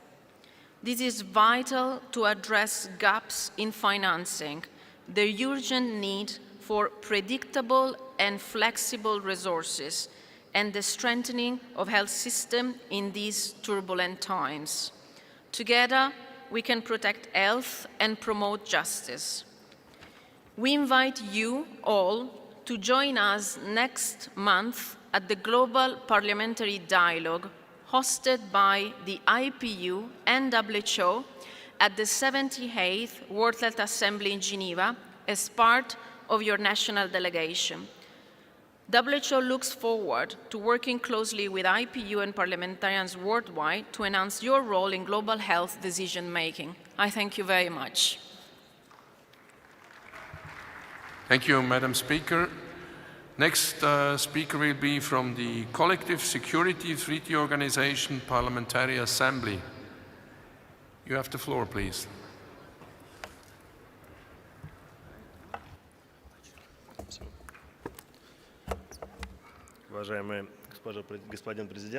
Mr. President, thank you so much. We have this lengthy general debate, and the audience have been listening to all these speeches. I welcome you on behalf of the CSTO, the Collective Security Treaty Organization Parliamentary Assembly, and this meeting is a very timely contribution of the parliamentary community to the cause of sustainable development. We're promoting integration across the Eurasian space based on the UN values. The President of Uzbekistan, in his speech, talked about parliaments playing an increasingly important role in the world, and we believe that parliamentary diplomacy has to play an increasingly important role in international relations, and we believe that we need to exchange best practices, best legislative practices among us. And for us, we believe that initiatives on countering terrorism, corruption, transborder crimes is what matters the most for us, as well as relief efforts following man-made disasters, as well as ensuring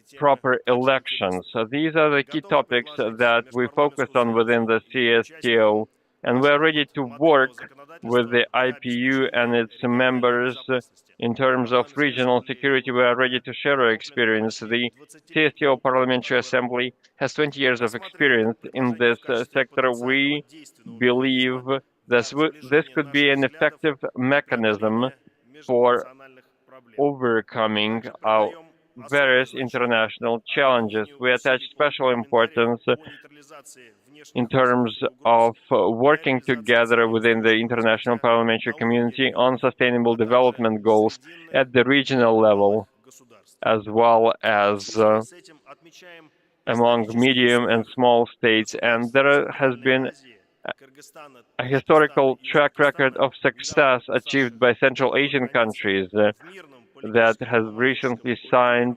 an agreement to settle the border issues, and they declared their intention to create a belt of good relations between them. There is the Helsinki Treaty that marks its 50th anniversary, and we must work and do more to ensure security within the system shaped by the United Nations after our peoples defeated Nazi Germany. Thank you so much for your attention. From the Partnership for Maternal, Newborn and Child Health. Please, you have the floor.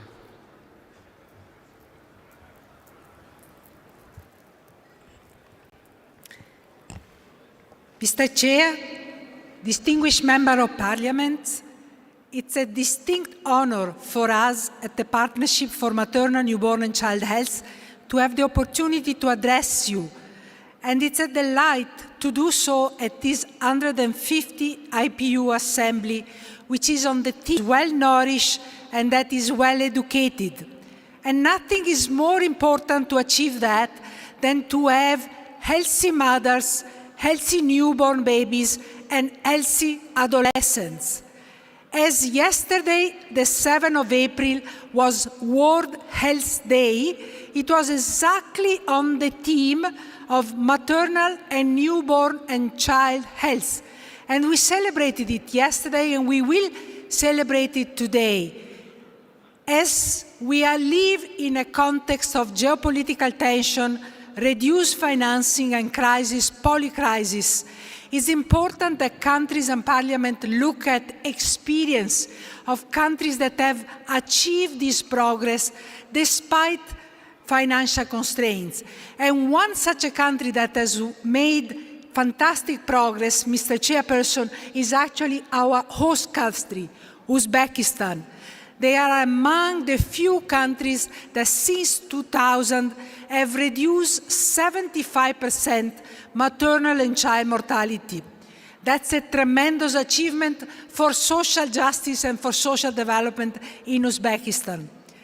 As we endeavor to work with you in support of social development, we are excited, Mr. Chairperson and distinguished delegates, to do so under the leadership of the initiative of His Excellency President Ramaphosa of South Africa and the Global Leader Network, which His Excellency has created with prime ministers and heads of state from Tanzania, Malawi, Liberia, Denmark, Kenya, and Senegal. We hope that the leadership by His Excellency will also be followed by leadership within the parliamentary debates, and your voice, your action for continuing positioning these important issues within the scope of social development is so crucial. I thank you very much for your attention, and we remain available to provide all the knowledge and information for how to achieve this crucial component of social development. Thank you very much, Mr. Chairperson. Thank you, Madam Speaker. Next speaker will be from the United Nations Relief and Works Agency for Palestine refugees in the Near East. Please, you have the floor. Thank you. Honorable parliamentarians, in adopting the Pact for the Future, Member States reaffirmed their commitment for sustainable development, peace and security and human rights. They are interconnected. We cannot have one without the others. For the past 75 years, UNRWA, the United Nations Agency for Palestine Refugees, have been contributed to human development for Palestine refugees through education, primary health care, social protection, and life-saving assistance. Over 2 million students have graduated from our schools, half of them girls. We take pride in the fact that health indicators among this refugee population have exceeded those of WHO. For the past 75 years, our mandate has centered on upholding the rights of Palestine refugees. And for the past 75 years, we have not lost hope on a just and lasting political solution. Today, decades of investment on human development have been undone. Peace in the Middle East is elusive, and human rights are systematically being denied. The unthinkable has become a reality. And this reality is that Gaza has now the sad record of the highest number of children amputees in the world, and of the UN staff killed, and of hospitals being hit, and of shelters being hit. Humanitarian aid has become a weapon of war. Levels of violence and displacement in the West Bank not seen since 1967. Disinformation used as a weapon of war. Dehumanization taking hold. But if we are here, it is because we strive against indifference, we strive against unlawfulness, we strive against injustice. We need to put an end to this nightmare. And because when children, we know very well that when children are deprived of education and people lack the very basics for survival, peace in the region and beyond is threatened. Despite all challenges, let me tell you that UNRWA has continued to deliver. We provide 11,000 medical consultations per day in Gaza, in the middle of an active conflict. Our schools and health centers remain open in the West Bank, including East Jerusalem. And recognizing that shelter and protection are key for durable solutions, we are also providing shelter support to refugees displaced from Syria and Lebanon. In your role as parliamentarians, you can take action to foster empathy and fairness, to fight dehumanization, action to stop this nightmare. We can rebuild homes and infrastructure, but human development cannot be rebuilt without establishing peace and upholding human rights. The cycle of violence in the region must be reverted. We must defend the right to education and health care, decent living conditions for all, and long-standing investment for social protection. We must recommit to multilateralism. This is not a choice. The recommitting to the UN Charter is also not a choice. Addressing the severe underfunding of humanitarian and development remains a priority. And we must fight disinformation campaigns that put the lives of the very people we serve at risk. We must also support a political process to settle the question of Palestine for once and for all, and support my agency's mandate, UNRWA's mandate, till the moment when a just and lasting solution for Palestine refugees is sought. Thank you very much. Thank you, Madam Speaker. We continue on the list. Next speaker will be from the Inter-Parliamentary Network for Global Health. Please, you have the floor.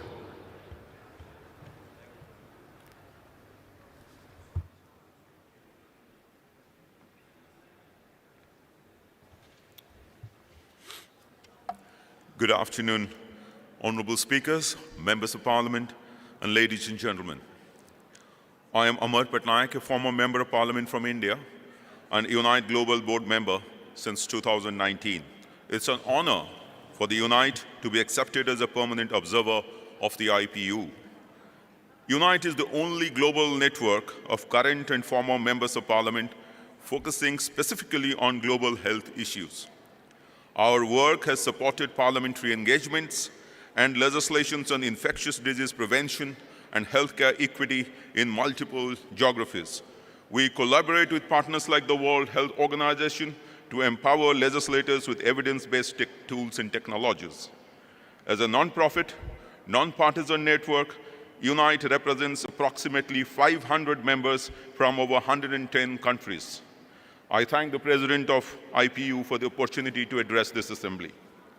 Social development is about placing the well-being of people at the center of sustainable development. Health is an essential condition for well-being, and therefore it needs to be a central part of our discussion here as well. Health is a human right. It is up to us as policymakers, decision makers, and representatives of people to ensure equitable access to health for every single individual. There can be no sustainable development without universal health coverage. During COVID-19, we all saw not only the importance of international collaboration, but how intertwined our health systems are. From the Atlantic to the Pacific, from New Zealand to Argentina, from South Africa to Finland, every single one of our citizens and governments faced unspeakable trials. It was cooperation that got us through those dark days.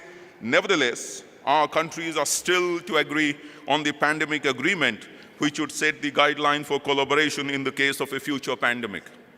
Even worse, today we see the international health system being threatened, funding for foreign aid and development being cut, financial support for HIV treatment being reduced, the entire concept of vaccination being undermined, and even the invaluable work by the WHO being questioned. It is our responsibility as parliamentarians to hold our governments to account, to make sure that they do right for our citizens. We must all stand tall in defense of global health. Together, we must also call on each and every one of our governments to invest more in our national healthcare systems. We must implore them to transform health systems from reactive models into preventive, well-being focused approaches. Strengthen primary healthcare services, make health services affordable, and ensure that vulnerable populations are not excluded or stigmatized. We must leverage digital health tools to promote higher efficiency and accessibility to health. Parliamentarians, as political leaders in health, are in a strong position to emphasize the impact of financial investment in health. I call upon my colleagues to show support for the international organizations such as the WHO and the Global Fund that implement crucial health programs and emergency response strategies to save millions of lives. The 8th replenishment of the Global Fund to raise US $18 billion needs to be supported, that it would save another 23 million lives and avert approximately 400 million new infections by 2029. I commend the IPU and all its structures for the recent decision to expand the advisory group on health into a full committee on health. UNITE looks forward to working with the committee. Health is the underpin of all social development. Strong health systems drive productivity, stability, and economic growth. We cannot hope to ensure social development and sustainable development without ensuring health at all levels and for all. Thank you so much. Thank you, Mr. Speaker. Next speaker will be from the OSCE. Please, you have the floor.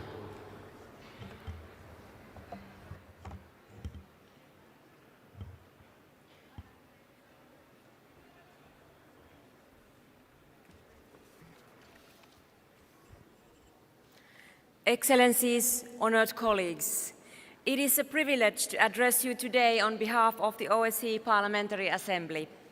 This year marks the 50th anniversary of the Helsinki Final Act, an achievement that laid the foundation for security and cooperation in Europe. It was a milestone that demonstrated the power of diplomacy and dialogue in overcoming divisions. The principles agreed upon in Helsinki, sovereign equality, territorial integrity, human rights, and cooperation remain just as relevant today as they were in 1975. This has been made abundantly clear to us in the OSCE region that I represent, with Russia's war of aggression against Ukraine. The Russian Federation remains part of the OSCE, yet its actions blatantly violate the commitments it made half a century ago. As parliamentarians, we must persist in holding it accountable while standing in solidarity with those within its society who continue to fight for democracy. At a time of heightened geopolitical tensions and growing challenges to democracy, our inter-parliamentary cooperation is more essential than ever. The OSCPA remains committed to promoting security, stability, and democratic resilience through dialogue, mediation, and election observation across our 57 participating states. In an era marked by military aggression, polarization, and democratic backsliding, we must reaffirm our commitment to multilateralism and cooperation, guided by the spirit of Helsinki. We must continue our dialogue, even with those we may disagree with, if we are to contribute to a better tomorrow. As parliamentarians, we carry the responsibility of ensuring that multilateralism remains effective and responsive. The means upholding the principles of the Helsinki Final Act, defending fundamental freedoms and fostering trust between nations. It also means working together to address new and emerging threats, from hybrid warfare and disinformation to climate change and forced displacement. The OSCPA has been at the forefront of these efforts, working to promote meaningful dialogue rooted in our shared values, support democratic institutions, and strengthen the rule of law. The OSCPA deeply values our cooperation with the Inter-Parliamentary Union. Our shared commitment to parliamentary diplomacy reinforces the global rules-based order and strengthens the role of legislators in conflict prevention and resolution.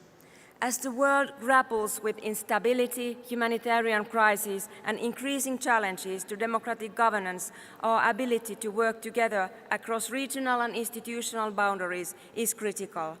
Together, we can promote greater stability and a future rooted in cooperation and mutual respect. Thank you. Thank you, Madam Speaker. With all these speakers up here, we have concluded the list B. We are continuing now with the list Z. List C is the second speakers from the delegations. And I would like to welcome the speaker from France. Please, you have the floor.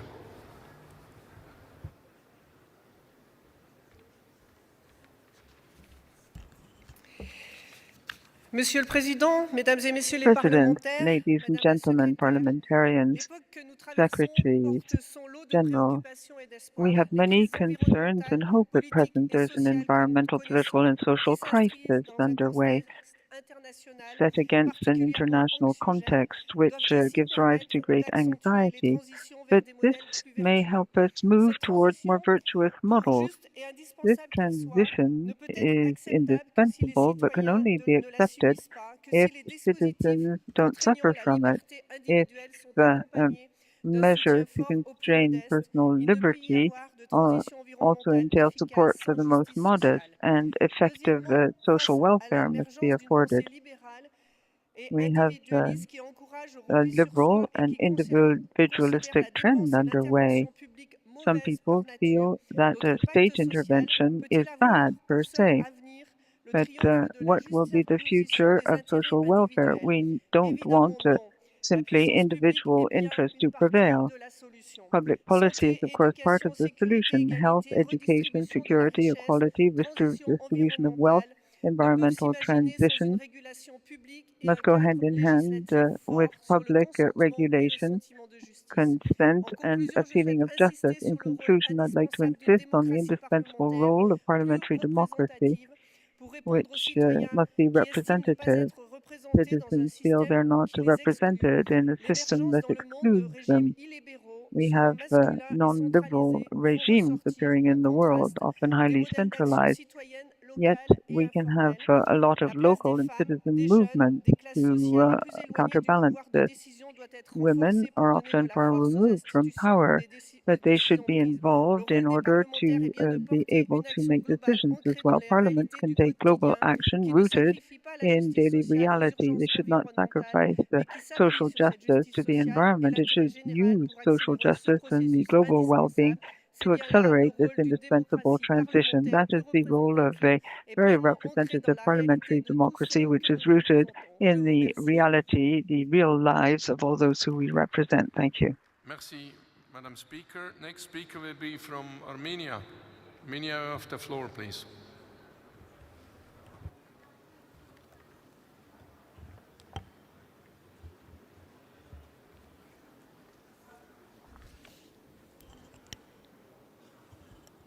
Thank you. Dear colleagues, I have just 2 minutes to share with you the essence of my 45-year life in the context of social development.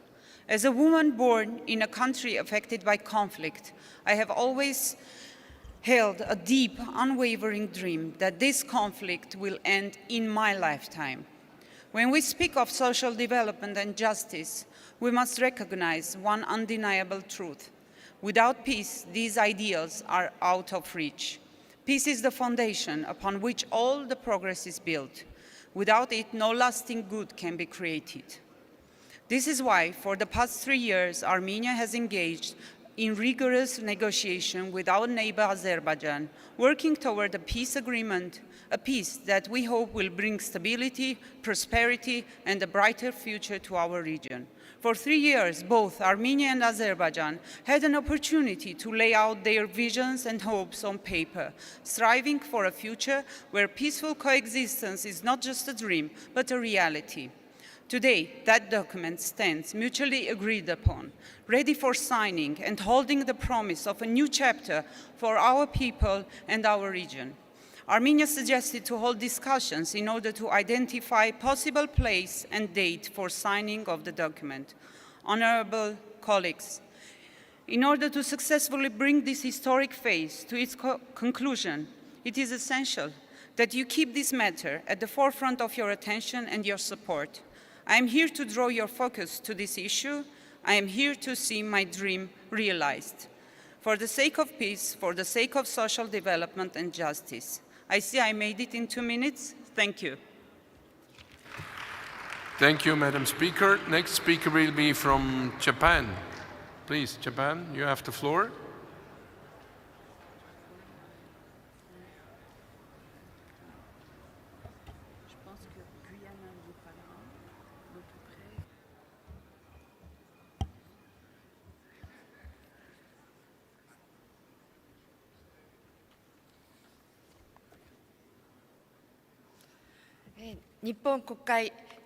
I am Michiko Ueno, the Deputy Leader of the Japanese delegation. So, there are 5 years now remaining until we reach 2030, the target year for the achievement of the SDGs. Achieving all of the SDGs in each of our countries is looking to be extremely difficult, but we must nevertheless continue our efforts to achieve one of the principles stated in the SDGs, namely to leave no one behind. In Japan, the Expo 2025 will begin soon, from the 13th of April, and will continue until the 13th of October. The theme of the Expo is Designing Future Society for Our Lives, and making a contribution towards the achievement of the SDGs is one of the Expo's stated goals. The Expo venue will serve as a site to demonstrate new technologies and systems. Various endeavors to contribute to the achievement of SDGs in the field of health, medicine, and environment will be showcased so that we can visualize our future society, what it might look like. I hope the Expo will serve as an opportunity for all of us to think about our societies beyond SDGs, and I very much hope that many of you will be able to attend the Expo. Now, within my party, the LDP of Japan, I serve as the chair of the Special Mission Committee for the Promotion of the Japan Wellbeing Plan. This committee looks at well-being in various settings, and we have submitted recommendation to the government on 7 occasions. Based on our input in recent years, we have seen steps being taken in various policy areas to define the concept of well-being within various policies. And also within ISO, the International Organization for Standardization, the ISO standard 25554, which is a standard aimed at regions and enterprises to promote well-being in an aging society, was issued last November based on a proposal that was put forward by our country, Japan. A framework is now in place for all organizations around the world to work on bolstering well-being in a way that is suited for their specific situation and needs. And we're looking at how we can achieve the common goal of enhancing well-being. I believe that there are the individual aspect, the individual attaining self-esteem and self-realization. Also a second aspect, which rests in strengthening ties between people by enhancing collaboration and a feeling of contributing collectively to societal well-being. Both of these aspects need to be harmonized and fostered together to achieve an overall sense of enhanced well-being in order to bring about a society where no vulnerable person is left by the wayside. Parliamentarians in every country and every region must cooperate together to achieve well-being through a growth strategy that is tailored to their specific situation and needs. With the SDGs as a common foundation, let us work together to achieve this common goal. I'd like to conclude my remarks by stressing the message that a world where everyone can enjoy a sense of well-being can only be achieved if there is peace and order. Thank you very much for your kind attention.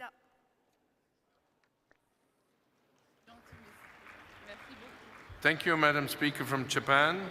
Next speaker will be from Guyana.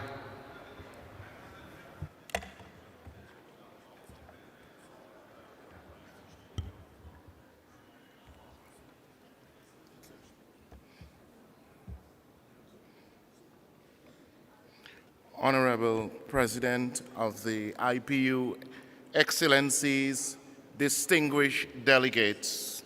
I bring you warm greetings from the Cooperative Republic of Guyana, and I'm honored to contribute to the timely debate on the Parliamentary Action for Social Development and Justice.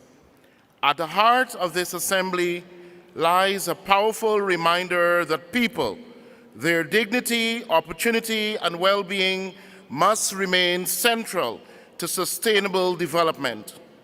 The global call for a new social contract, championed by the UN Secretary-General, speaks directly to the imperative of building a more inclusive, just, and equitable societies. In Guyana, the government, led by the People's Progressive Party Civic, has been steadfast in putting people first, not as a slogan, but as a governing principle.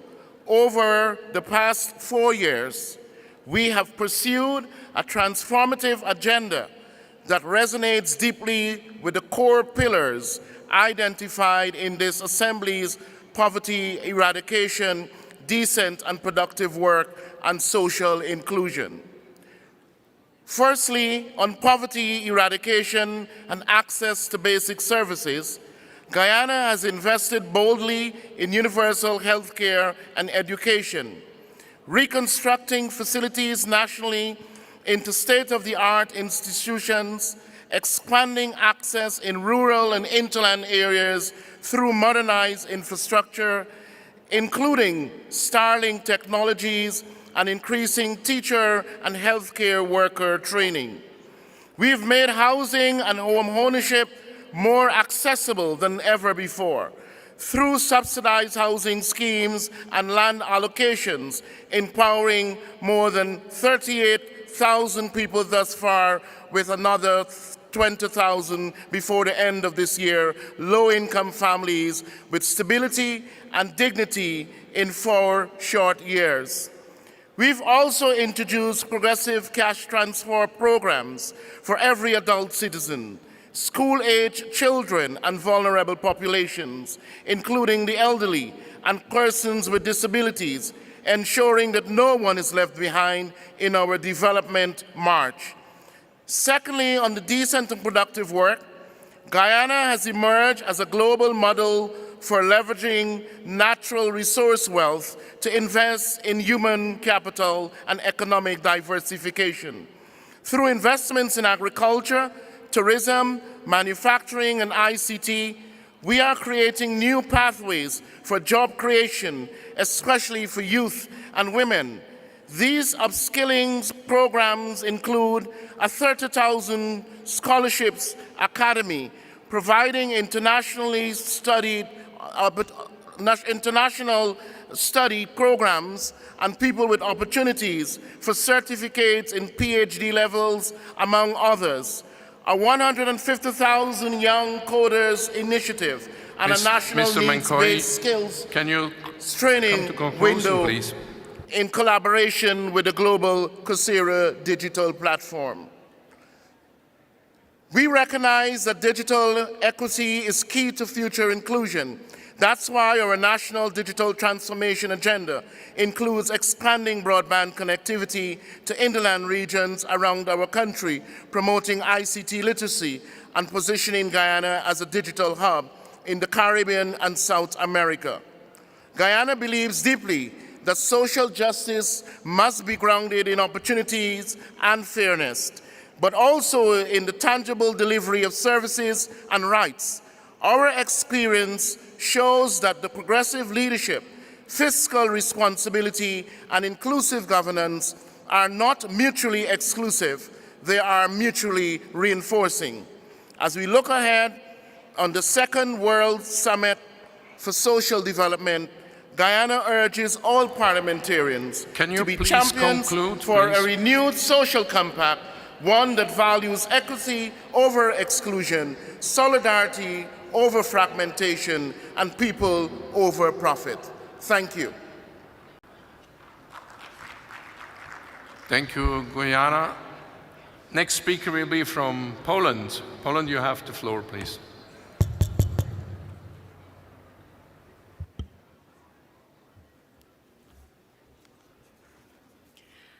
Madam President of IPU, ladies and gentlemen. The debate on social justice and social development tends to focus on issues such as income inequality, wealth disparity, or environmental protection. All of them are, of course, extremely important. Today, however, I would like to speak about another factor, crucial for an honest debate on social development, about housing. In Poland, we face a dramatic housing crisis, forcing my generation to either spend a majority of their paychecks on rent, sign a mortgage for 30 years, or live with their parents well into their 30s. The prices have skyrocketed in recent years. Our mortgage rates are the highest in Europe. Unfortunately, for the past 30 years, we've privatized most of our public housing programs. On the top of that, buying up real estate has become a popular investment opportunity for the top 1%. They usually do not even rent those apartments. On the contrary, they just hoard them, treating them as an investment highly profitable and more secure than in any other form. Such a crisis is happening not only in Poland, but all around the world. And it is our responsibility as parliamentarians, as leaders in our communities, to acknowledge loudly and clearly that housing is not an investment opportunity for speculators. It is not an endless profit source for banks. Adequate housing is a human right. Therefore, we must commit to providing affordable and accessible housing to all through any means possible and necessary. Instead of privatizing public housing programs, we must expand them. Instead of letting the interest rates on mortgages run riot, we must drive them down. Instead of appeasing the banks, we must regulate them. Because if we do not fight for the human right to affordable housing, the market, the banks, and the speculators surely will not. We have enough evidence of that already. Thank you. Thank you, Poland. Next speaker will be from Ireland. Please, Ireland, you have the floor.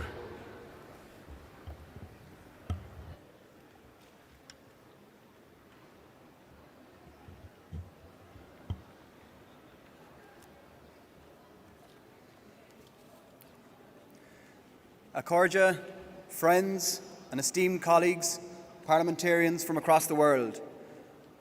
It is an honour to stand before you today representing Ireland, a nation that knows struggle and resilience. Across the globe, we see democracies tested, inequality rising, people battered by poverty, conflict and neglect are too often left in the shadows.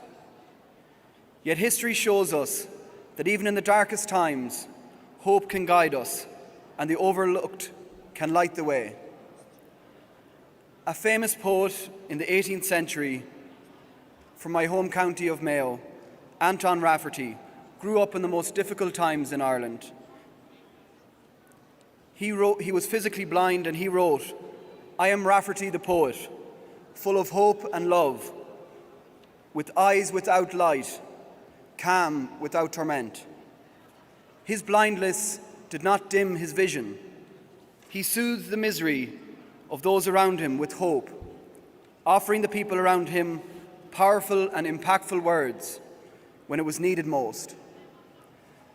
Today we must see the vulnerable in our communities not as burdens, but as voices with gifts to share, just as O'Rafferty did. In Ireland, democracy and social justice are the heartbeat of our history, a legacy of those who fought for my voice to be here today. Democracy is more than elections. It is a living promise that every citizen, no matter their race, creed, class, or circumstance, has a stake in our future. But that promise falters when inequality festers, when the marginalised are silenced, or when power forgets the people it serves. Social justice is the root that keeps democracy alive. Without it, we risk a hollow shell, a system that speaks of freedom but delivers little. Our peace process in Ireland has taught us that justice is listening, reconciling, and building a society where no one is left behind. So I urge you, leaders of the world, let us renew our democracies with courage, championing peace, social justice, security and equality, not just for some, but for all citizens. Protect the vulnerable not as charity, but as a right, because they, like O'Rafferty, have so much to offer. We must amplify the voiceless, not as a gesture, but as a duty. Ireland stands ready to work with the nations of the world, not because we have all the answers, but because we know these questions are universal ones. Democracy thrives when social justice flourishes. Let us make that our mission so that we too can say that we are full of hope and love. Gorau Mila Mayagov, thank you very much. Thank you, Ireland. Next speaker will be from Australia. Please, you have the floor.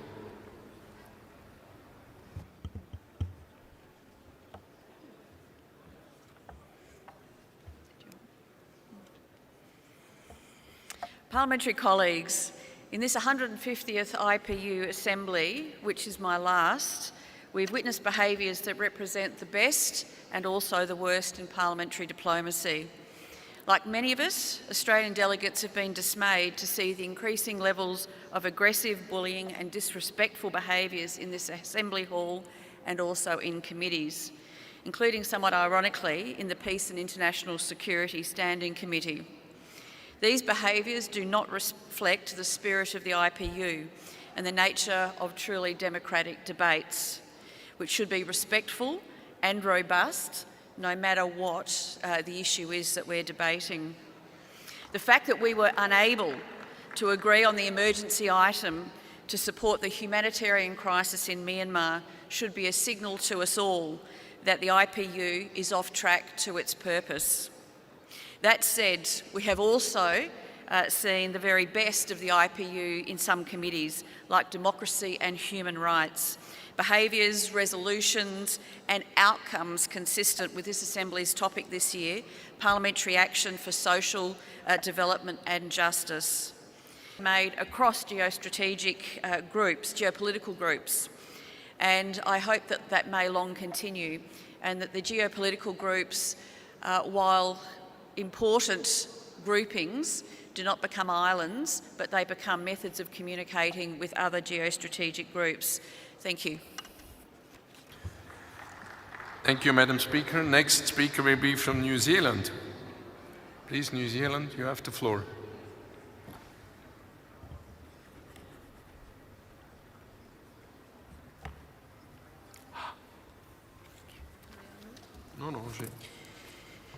Thank you, Mr. President. Tēnā tātou kia orana, koutou katoa. It's a privilege to address you today in Tashkent, Uzbekistan, as a member of the New Zealand Parliament.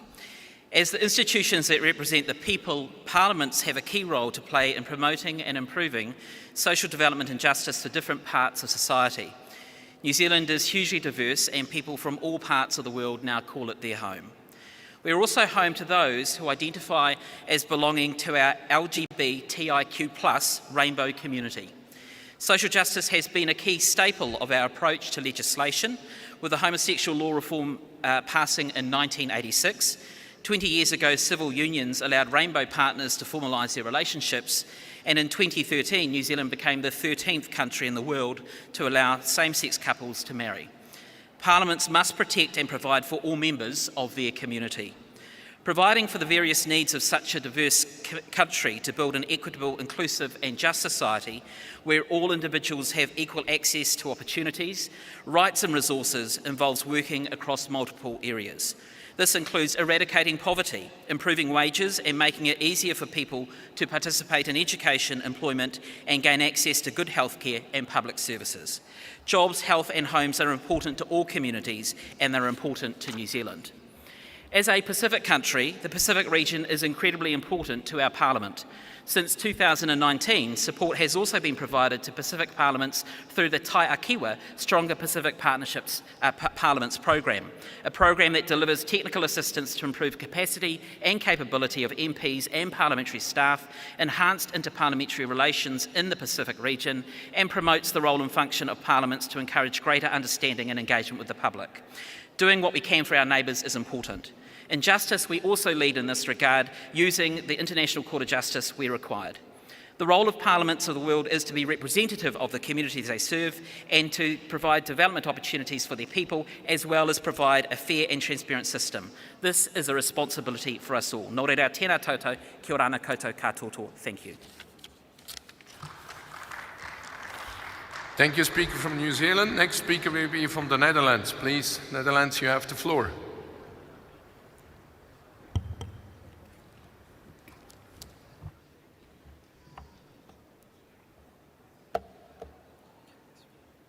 Yes, you have it.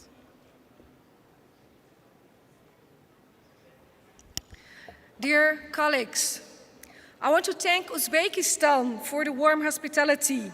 Let me briefly introduce myself. I am Glimina Shakor, a member of parliament from the Netherlands. Our city, The Hague, is home to several international institutions, including the International Court of Justice and the International Criminal Court, making my country a global hub for justice and peace.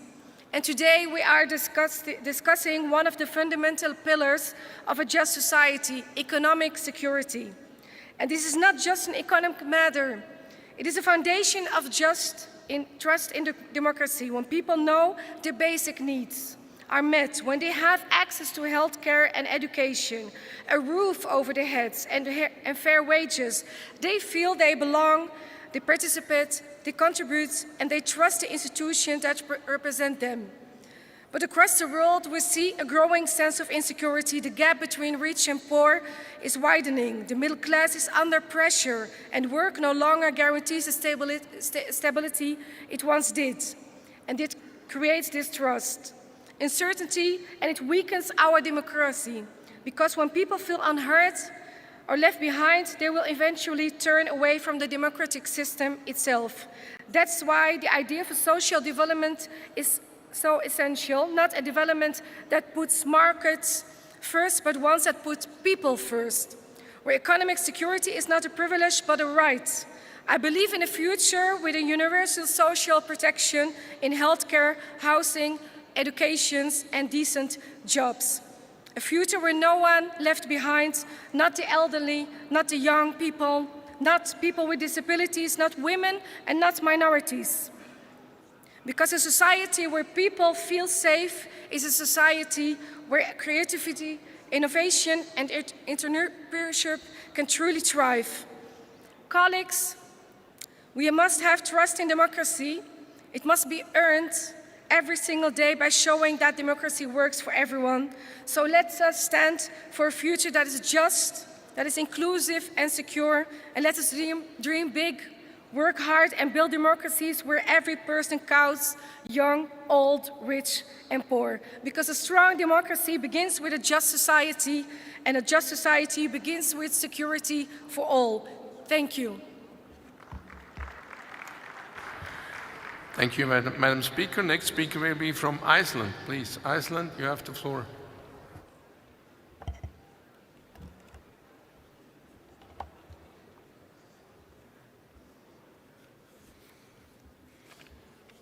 Mr. President, ladies and gentlemen, imagine for a moment that our world is an orchestra, each nation an individual instrument with its unique tones and textures.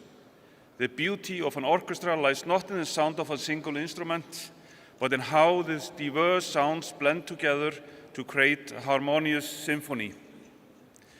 Community like IPU can play the role of a conductor for this orchestra. It ensures that every voice is heard, every melody acknowledged, and every instrument is valued. Likewise, our society thrives when every individual, regardless of background, ability, or circumstances is empowered to contribute their unique notes to the whole society. When we prioritize inclusion, we create an environment where creativity flourishes.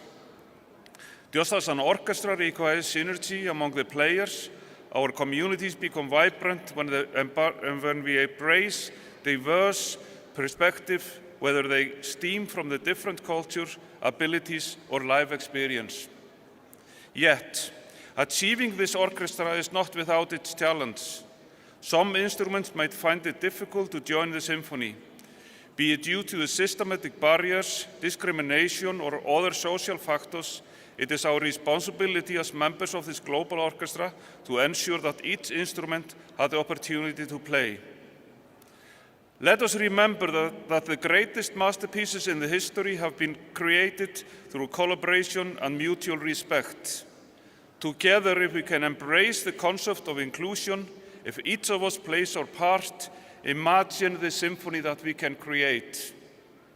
A world where harmony replaces conflicts, understanding overcomes divisions, and every individual contributes to a beautiful, vibrant society. Thank you. Thank you, Iceland. Next speaker will be from Nigeria.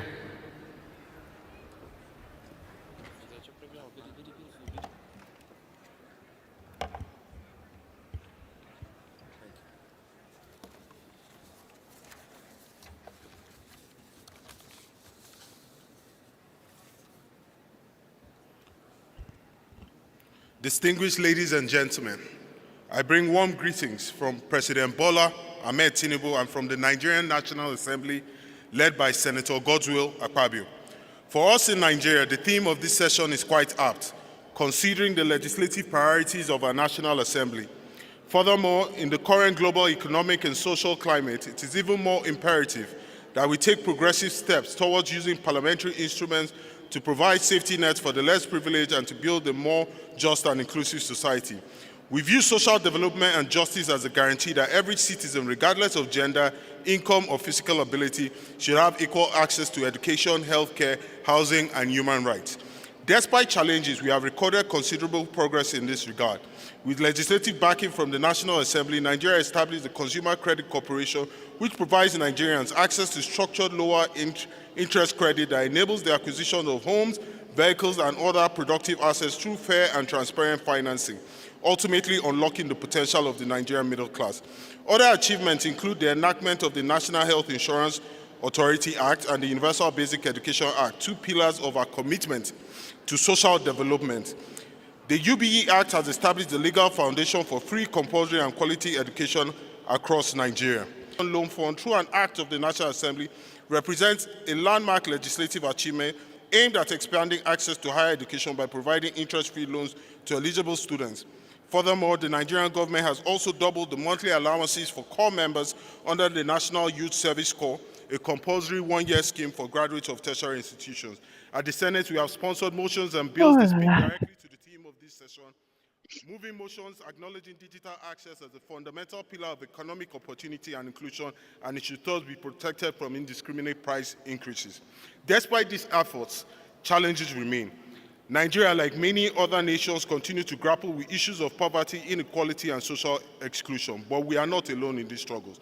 Across the world, we see that the quest for justice and social development requires constant vigilance. As we look to the future, I remain hopeful. Through practical, responsive, and compassionate parliamentary action, Nigeria can and will make progress towards achieving social justice, inclusive development, and lasting peace for all citizens. Rahmat. Thank you, speaker from Nigeria. Next speaker will be from Malta. Malta, please, you have the floor.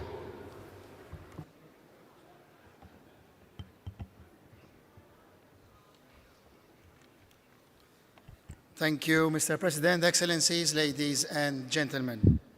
As we gather here today for the 150th IPU session in Uzbekistan, the selection of the theme, Social Development and Justice, is a timeless subject which we must never stop striving for. It is evident that the discrepancy between the rate with which inflation increases year on year and the increase in the net income year on year for a medium income family, let alone a low income family, is not providing the peace of mind towards a sustainable living. We gather at a time when artificial, self-imposed trade imbalances are being created through the imposition of blanket-wide tariffs, threatening further the financially weak and marginalized groups. These tariff increases will result in the further erosion of the already insufficient living income. We must therefore strive, as the IPU, as an international parliamentary body which can provide the right platform, to call upon our governments to fight trade protection measures with lasting benefits to our peoples. We must continue to strive in favor of better distribution of wealth in the given context where a small percentage of the world's population owns the majority of the world assets.